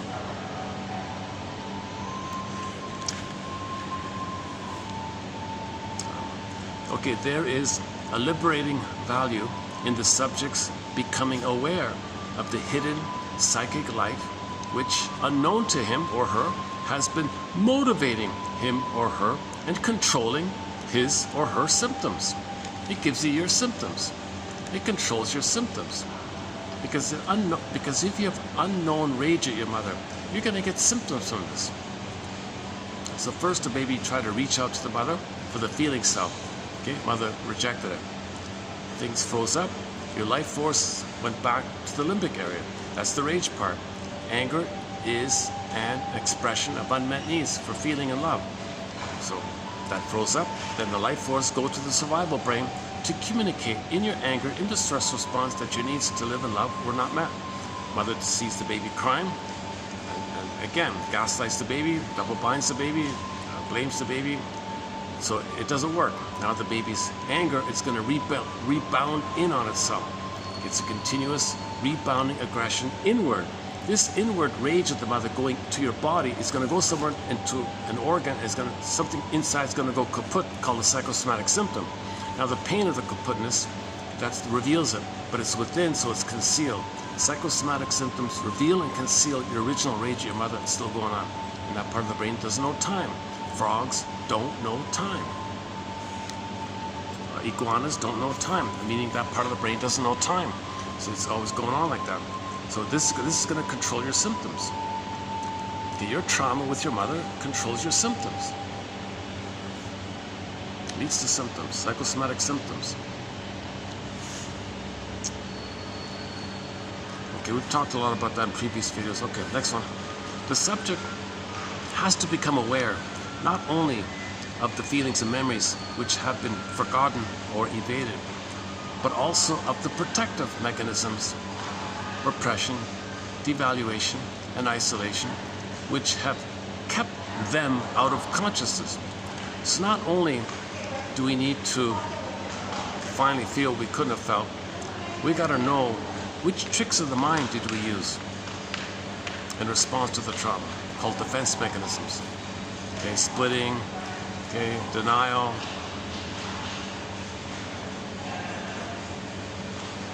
okay, projection and projective identification, called scapegoating, blaming others. That's called externalized living, due to the paucity of inner experiences. The swoon, the numbing, okay, repetition compulsion, which you can use to help you remember, or which you can use to avoid remembering. If you don't want to remember, you just repeat. At the same time, we do repeat in an attempt to remember. Well, the coffee's pretty strong here. I'm feeling the coffee crash here. I'm feeling a little... I shouldn't drink... I should just drink half a cup and leave it alone. leave the rest alone.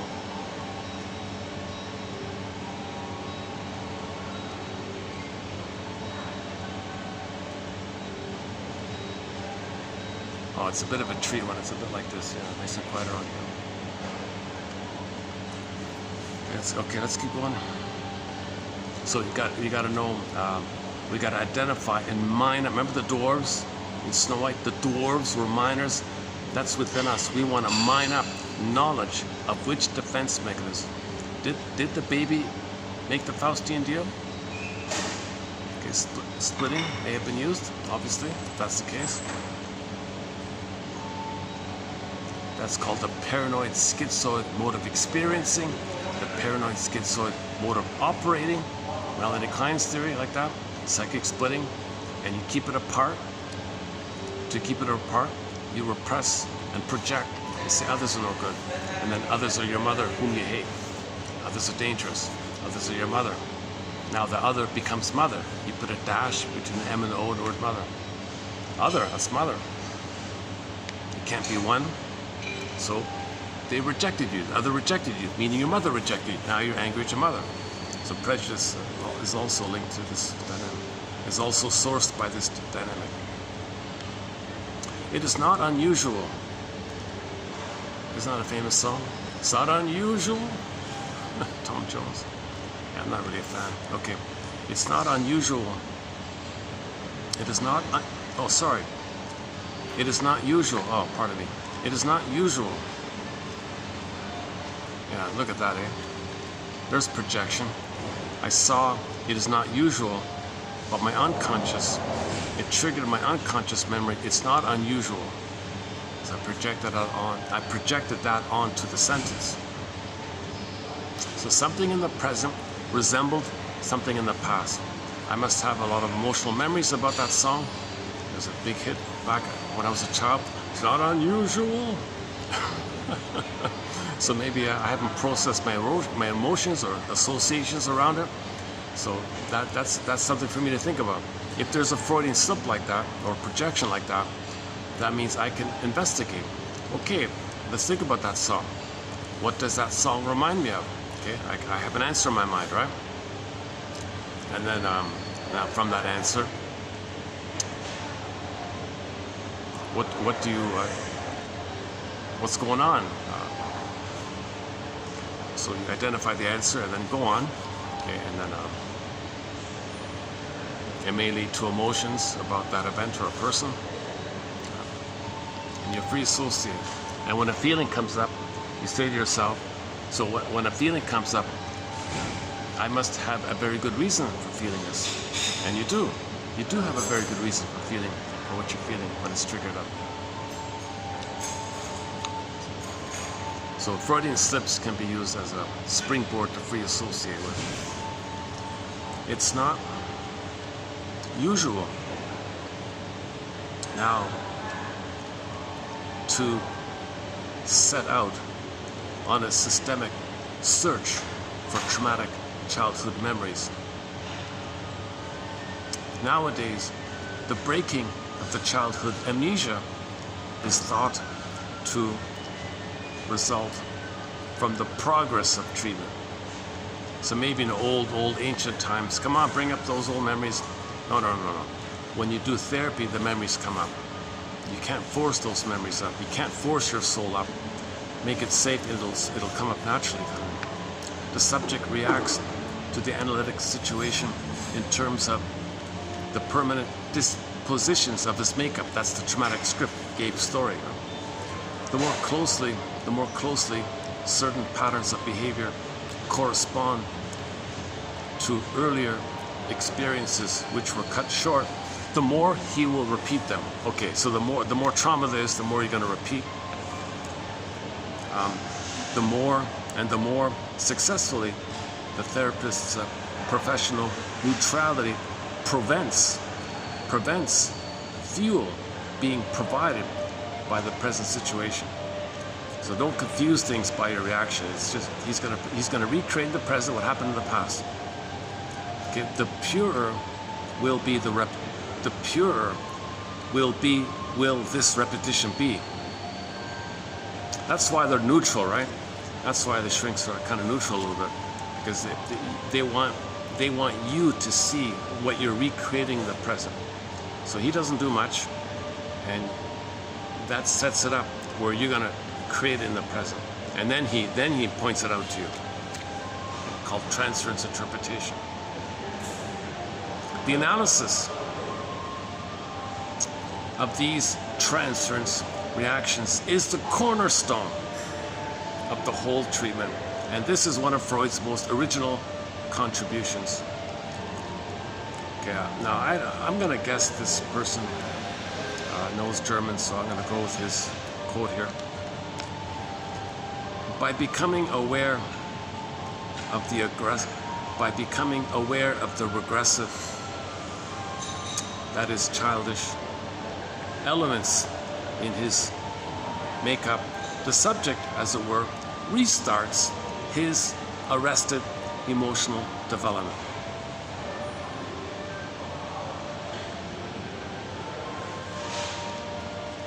So now you can resume emotional development. You restart it. Like when I thought about that song, what it reminded me of, I can kind of like carry on a little bit.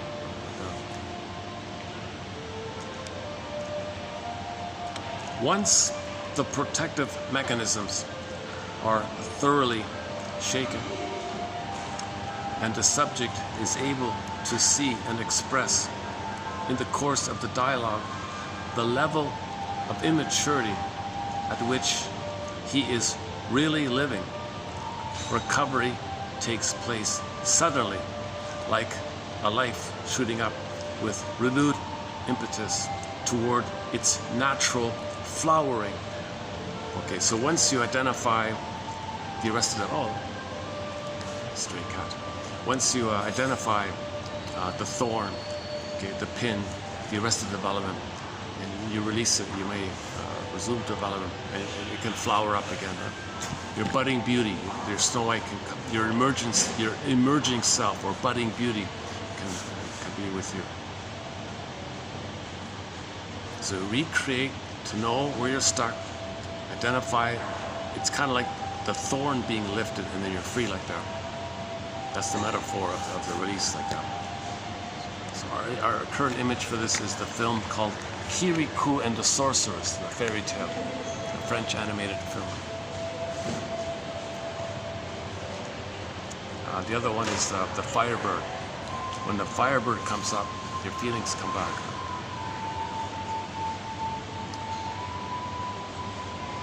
The analytic treatment leads. It's funny, if I didn't drink any coffee, I'd probably be okay, right? Coffee has an adverse effect. I don't know why I keep drinking it when I come here. See, the tea here is, honestly speaking, the tea bags are kind of oldish. Well, these ones I haven't tried yet. Okay, next time I come here, I'm gonna get one of these teas instead of that coffee.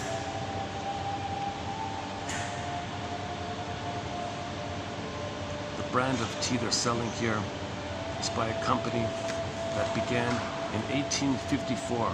Okay. let's try the tea next time. I wish they had juice in it. Son of a gun here.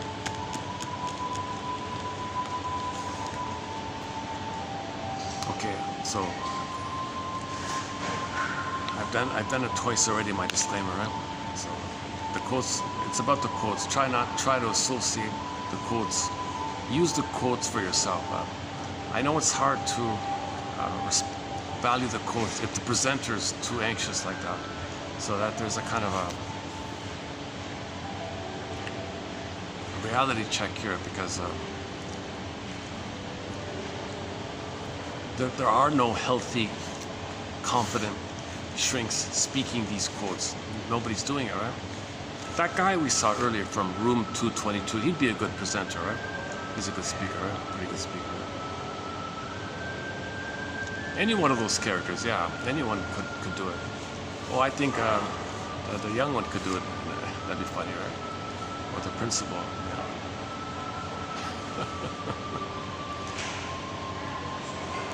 In other words, I'm not an actor. What I'm trying to say is I'm not an actor. I'm not a professional speaker. Never went to broadcasting school, that kind of thing. My anxiety affects my delivery. I would love to show a before and after. This is the before therapy. I'd love to do the therapy and show you an after. I would love it. I would love to feel that after kind of thing. I would love to experience the re-emergence of my budding beauty. The analytic treatment leads the subject to discover by experience that his strength and riches lie, in the first place, in his becoming aware in the presence of another person of that weakness and poverty which for so long he has been employing all his resources to hide. Look at that, eh?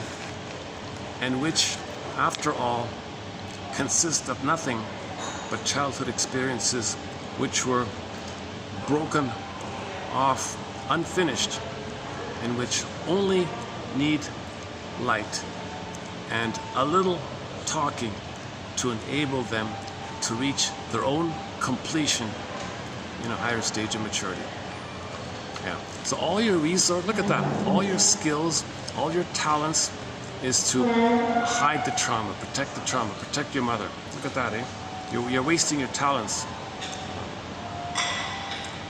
in service in service of your mother. Isn't it bittersweet? You're using all your innate gifts, all your innate potential talents.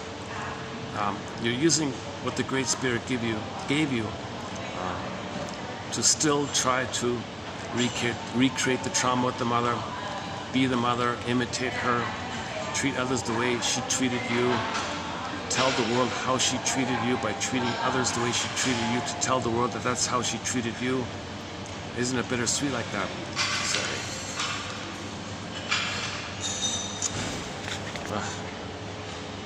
Okay, next one here.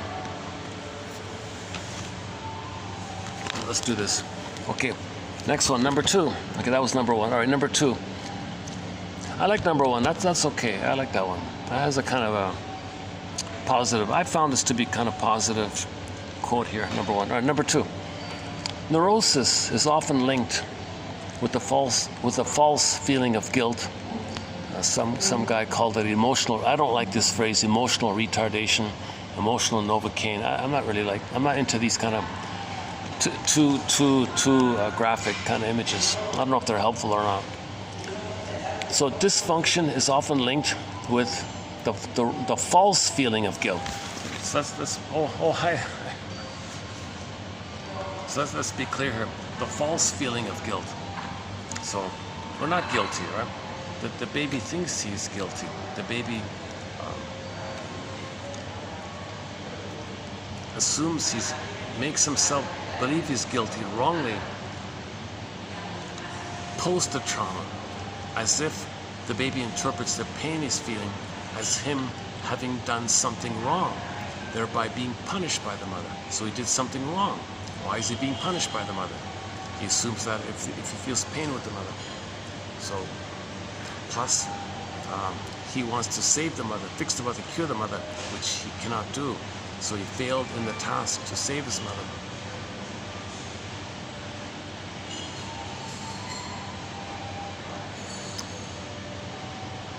Security's doing their rounds. Shift of guards, I noticed. So the new crew comes on, they check everything out. Who's that? Who's this? Who's that?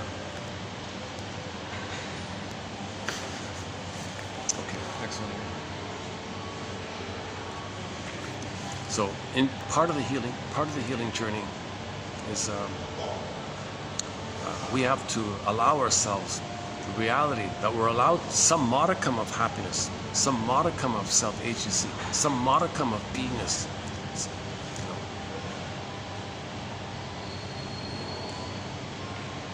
But we think we're betraying the mother if we do that. Your guilt is your tie to the mother. That's why it's false.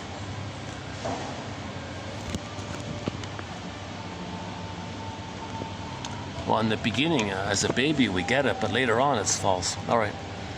Neurosis is not the only type of adaptive failure.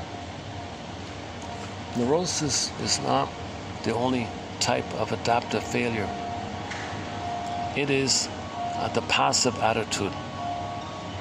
It is the passive attitude in which the person seeks to dominate by exploiting his weakness. Okay, so there's like the self-defeating, self-sabotaging kind of thing.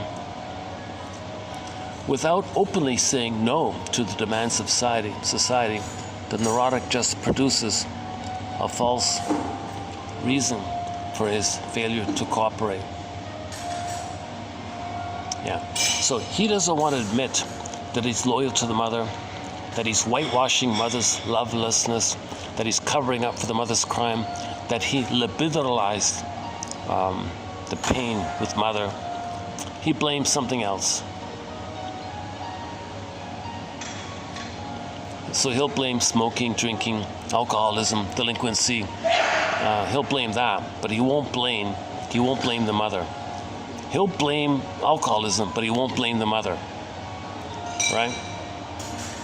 If somebody thinks alcoholism is the cause, no, that's what you're using to protect your mother with. When you confess to some other thing, that's called the rescue station or confession to a quote lesser crime. It's a defense mechanism over the defense and the pain around you thinking that pain is mother, therefore pain is love. He would very much like to, but he feels incapable. On the other hand, those who have remained fully active but have developed their activity in the wrong direction are liable to be drawn toward delinquency, alcoholism, etc. They say no to society quite squarely. The difficulty in the way of their readjustment consists in the fact that all punishment increases the feeling of hostility which they have for the whole world. And gentle treatment only makes them despise those who treat them so since they admire pseudo-aggression. Right? For them, also, the goal is to change their lifestyle, to direct them towards social cooperation.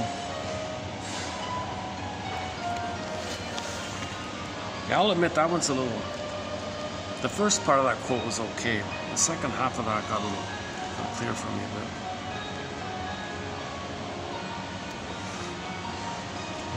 But it's similar to the One Life Furnished in Poverty. Go to the One Life Furnished in Poverty closing narration we played earlier. It's basically the same thing. What about the only child syndrome? Let's switch topics here to birth order. The only child is used to living with adults. The only child is used to living with adults. So he's always kind of important, right?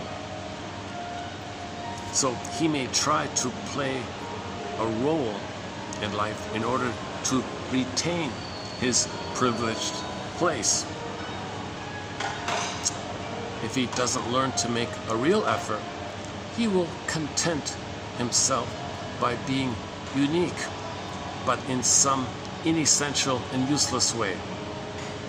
You know, I tell you the truth, that thing about the Ralph story, is that his name?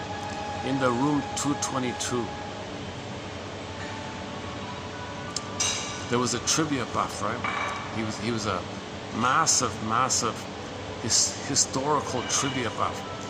He knew which senator from 200 years ago, which college he went to.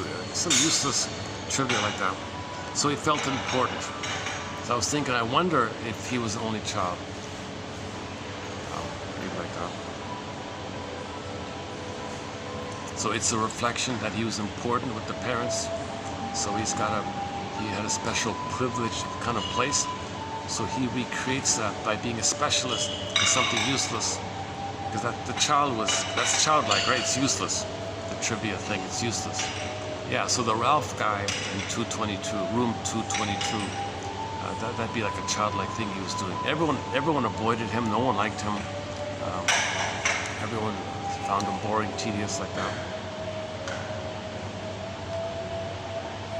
Well, yeah, that's the one where the teacher we saw earlier said to him, look, you don't ever talk with people. You don't talk with people. So the only child didn't have siblings to banter with, right? The only child only dealt with the parents. The parents of the parents. He's the child. So he never really learned to communicate with people, with the siblings and the friends and all that. That teacher guy, he's very good in the area of talking with people. Good listener and attentive, like helpful like that. Actually, all of them are like that, right?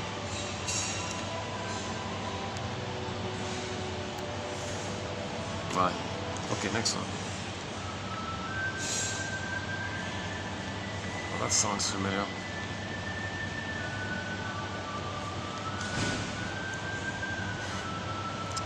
It's a very familiar melody, my goodness. Can't name it at the moment. The character of the eldest. And now let's talk about the oldest, the first. Hey, what can I go? Oh, hold on.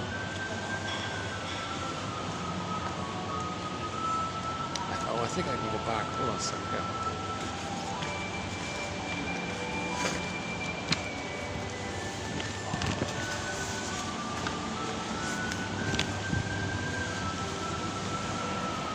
Oh, no. Well, yes and no. Okay, half hour. Let's just go back in this. Oh. I stand corrected.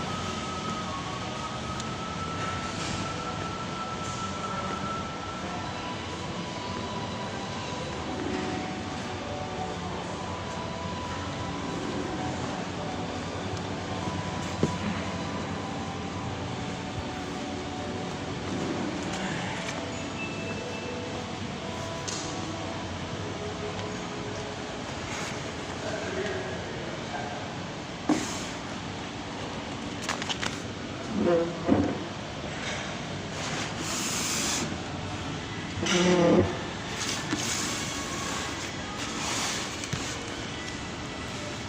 character of the eldest is influenced by the fact that for a certain time he was the sole focus of his parents' attention and love. A certain flavor of bitterness and disillusionment often permeates throughout life.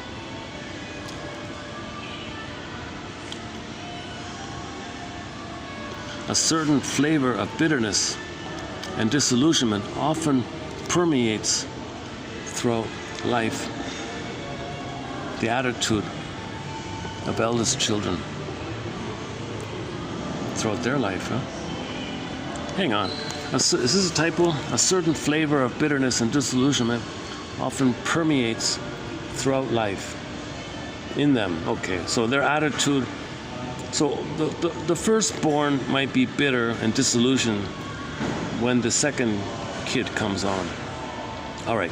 In many cases, they turn their affection away from the mother, whose preoccupation with the newcomer disappoints them, and attach themselves to the father. Well, that's okay. They often tend to support authority and exaggerate the importance of laws and rules. Okay, so the firstborn and the only child are very much into parental issues, laws and rules, authority, etc. Everything should be done by rule, and they will maintain a conservative attitude throughout life. They acquire quite young a sense of their own responsibility, often excessive, which extends to their younger brothers and beyond the family. The type of the second child is in marked contrast. He lives in the future. He looks forward to the time when he will be able to catch up with the eldest, or even to pass him.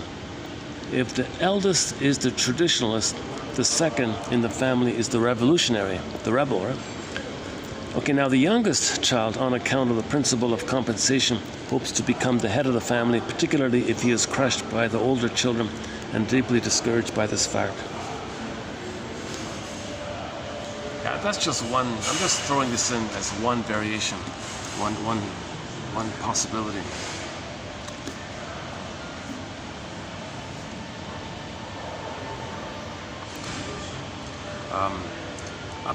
I'm still kind of more familiar with the idea that the firstborn, the parents use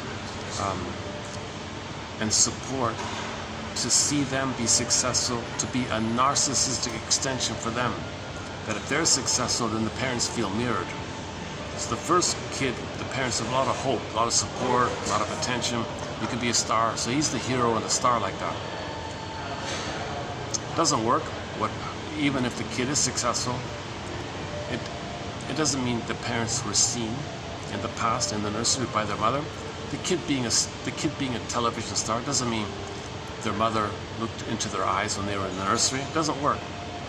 So when the second kid comes on the scene, by that time a lot of rebounding aggression that she has with him, likewise with him, the parents say, all right, when the second kid comes on the scene, you blow off steam on him, and I'll blow off steam on him, and so the second kid's going to be scapegoated.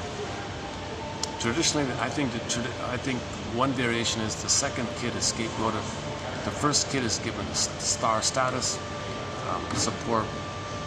Yes, he feels pressure and responsible and all that. The second kid is used to dump on. All the rage they've been bottled up gets out on. Remember Howling Man? Keep it with him, then it goes out like that.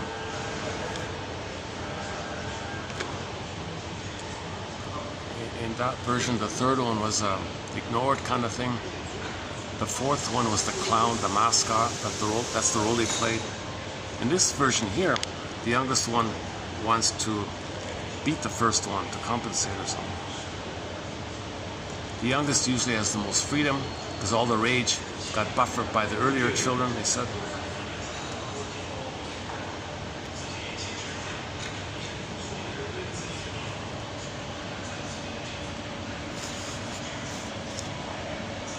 Okay, so again, about the first one. If the parents might try to encourage the firstborn to be seen, so they would feel seen. So the parents are trapped in the mirror and they want to be seen. They want narcissistic supply. So if the kid gets seen, they feel seen as a source of supply. They live vicariously through the first kid. They feel seen. Doesn't matter, it works with them. Whatever the case is, whatever the outcome is, it doesn't work.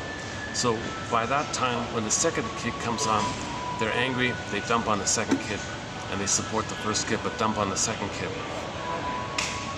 Third kid, who knows? But the youngest one has the most freedom, and he tends to be the family clown or something. The pampered child, next one here, the pampered child, being by definition the center of interest for his family, will be very much at a loss as soon as he loses his privileged position. Okay, whichever order it is, whichever child is pampered, let's say. If he's on his own and he's not being pampered, he's at a loss, right? He has been trained to expect, not give and take. He has never had the opportunity of acquiring independence and does not know how to do anything for himself. Oh yeah, that clip we played, room 222, the principal said, you know, we can get the student body to do a fundraiser to help the two raise money. He said, no, don't do that. He's got to be independent. It's his idea. And if you help him like that, you're hurting him. So we won't help him. Okay, we won't help him. So the principal is being a little bit like the smothering mother kind of thing, you know.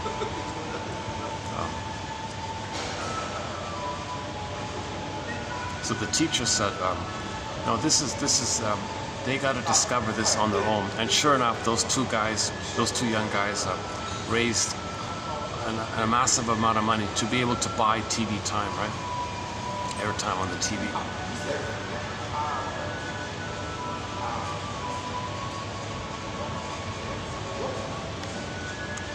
So had the teacher went ahead and got the student body to raise funds for the TV ad, then maybe later on he thinks, oh, well, others should help me then. Maybe it's like a conditioning kind of thing. He'll expect that. Now, some mothers do this on purpose. Some mothers pamper their kids on purpose so they won't leave her. They'll be dependent on her. They'll expect her to cut it. Okay, last one here. Adler says that, quote, it matters little what we bring with us into the world. Everything depends on what we do with it. Again, it matters little what we bring with us into the world. Everything depends on what we do with it. So your attitude to your trauma is going to help you or it's going to hurt you. It's your attitude. What do you do with the trauma?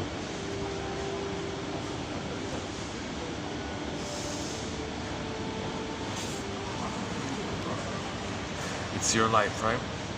It's your life. Back to that clip. Should we play it again? The closing narration. Oh, hey, I think I can go back. There's one guy there. Used to be. Yeah, let's go back to my regular spot. Yeah, okay. There's one guy there. That's okay.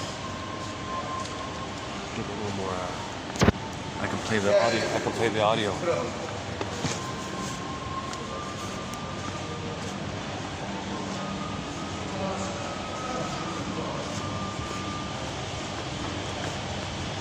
Oh, he's not. Oh no, correction. He's still there. What about here? It's too dark here, eh? I can't do it in here. It's too dark here. Jesus, it's too dark here. It's too dark here, right? But let's play that audio clip.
Let's give me a minute to dig it up. Hold on a sec.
Okay, here's Twilight Zone, season one, episode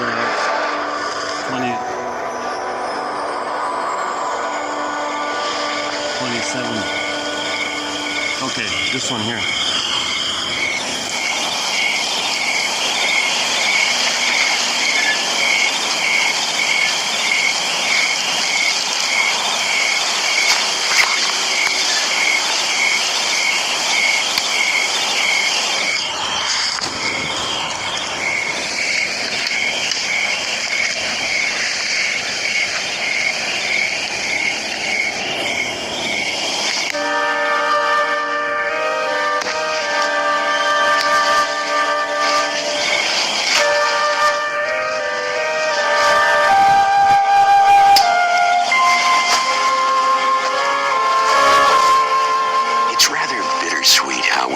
So much time trying to justify ourselves to the shadows of those who are long gone.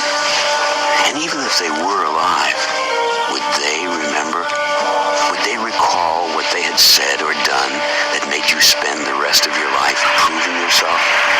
And if you could go back, wouldn't you learn that you were always the master of your fate?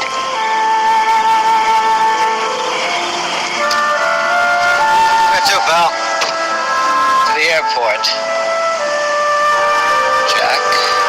You're Jack Wielden. Yeah. You know me? No. Not anymore.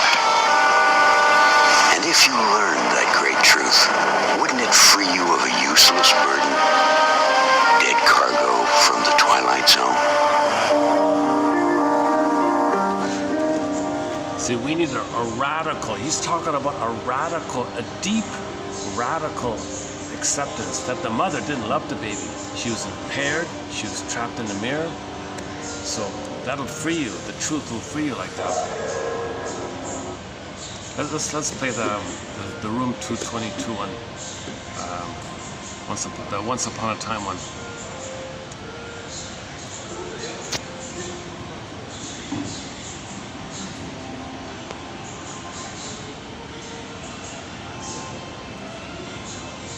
Oh, where are we here?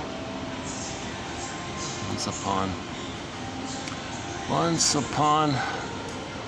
upon a time.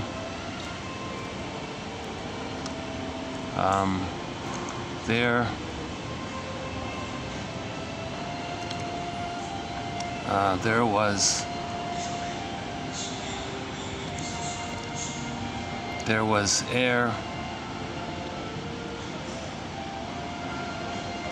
which you couldn't see.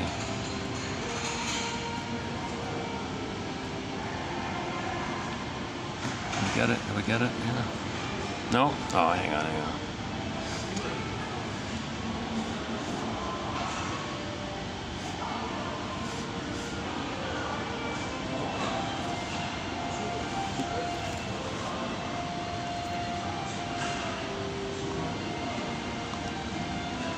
And this one here. All right, here we go. Is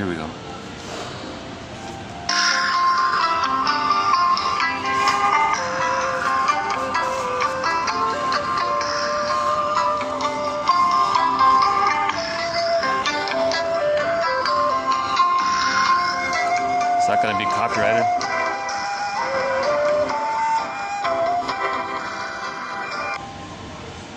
Trash.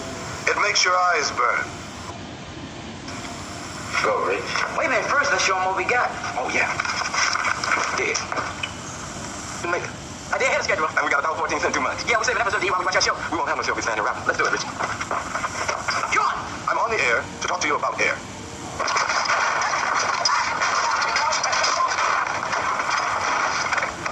What time is it, Miss McIntyre?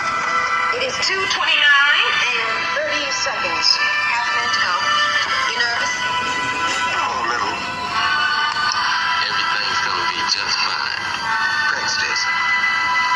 15 seconds.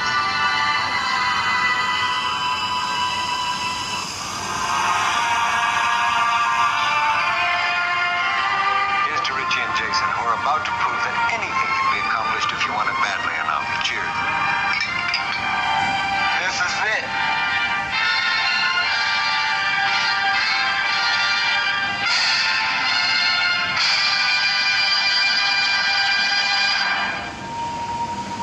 I'm on the air to talk to you about air.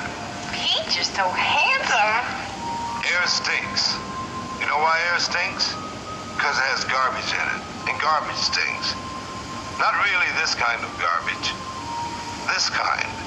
Garbage from businesses. They could fix it so they didn't put that trash in the air, but they won't, because they don't want to lay out the bread. That's terrible, but that's how it is. This is a good lung. And this is what a lung cancer looks like. You've got to ask somebody who has it how it feels.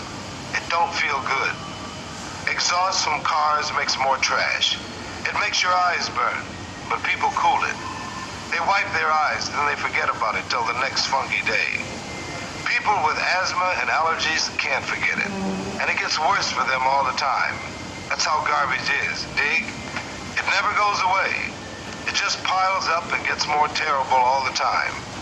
Getting mad does nothing, and getting sick from the air pollution will kill you, but it won't stop the trash going into the air. The cats who work here get elected by you. They're going to vote tomorrow on if they should lay out the money to study smog. Get the straight thing, and then make the cats who can clean up the air clean it up.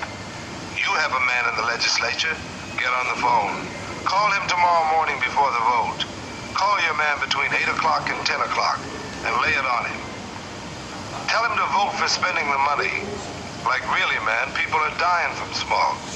No joke, dying. You've got to call him tomorrow or it won't do any good. In the morning before they go to vote. Like this could be the end of the whole world. And if only half the cats alive die, they'll be telling their kids, Once upon a time, there was air you couldn't see.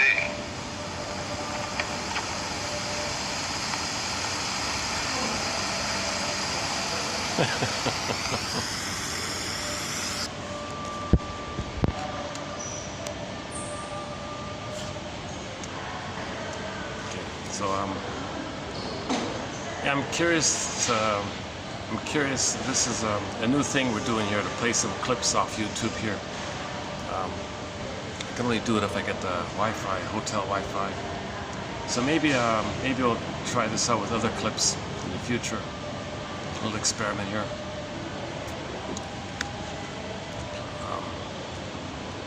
It's a prop. It's a teaching prop. To a multi-visual idea. Yeah, I've been feeling a little fatigued all throughout this video, so I'm going to wrap it up here.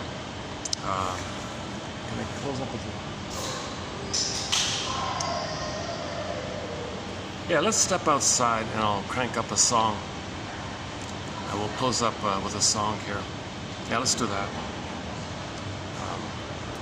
So let me go to the side, outdoor part, and we'll play a song to wrap it up with. I don't want to play it indoors here. Yeah, hold on a second.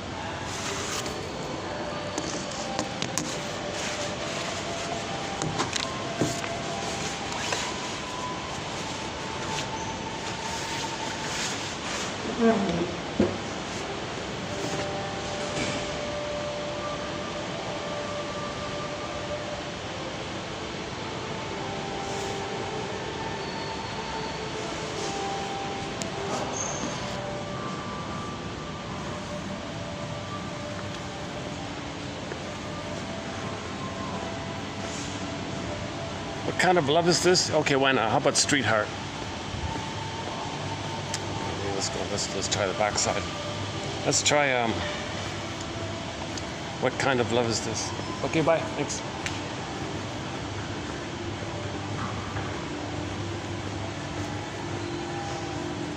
Or our new song is by where are we here? Oh, our new song is by Coney Hatch. A band called Coney Hatch. It's always about a girl.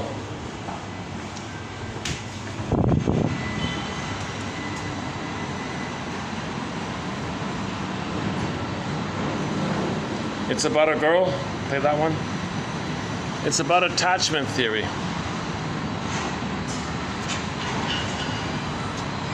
Oh, hang on. Okay, Carry On, Wayward Son by Deli Rizdik. Let's close up with this one here.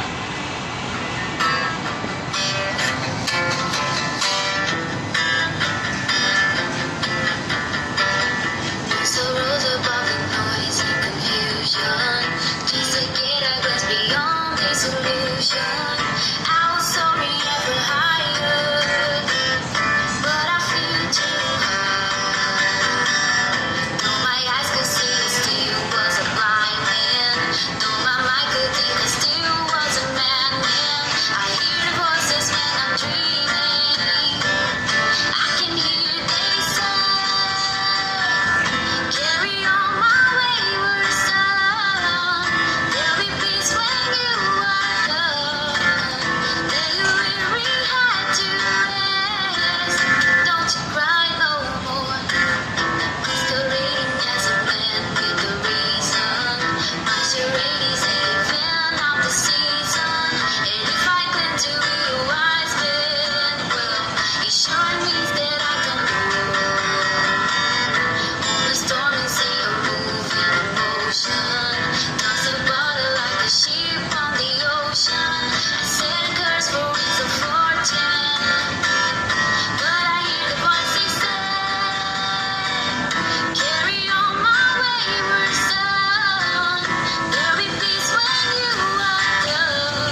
Okay, thanks very much for the love of narrative medicine. Your mission is to read the first quote and use it as a springboard. And I'll see you in the next video. Thanks very much for the love, narrative medicine. See you in the next video.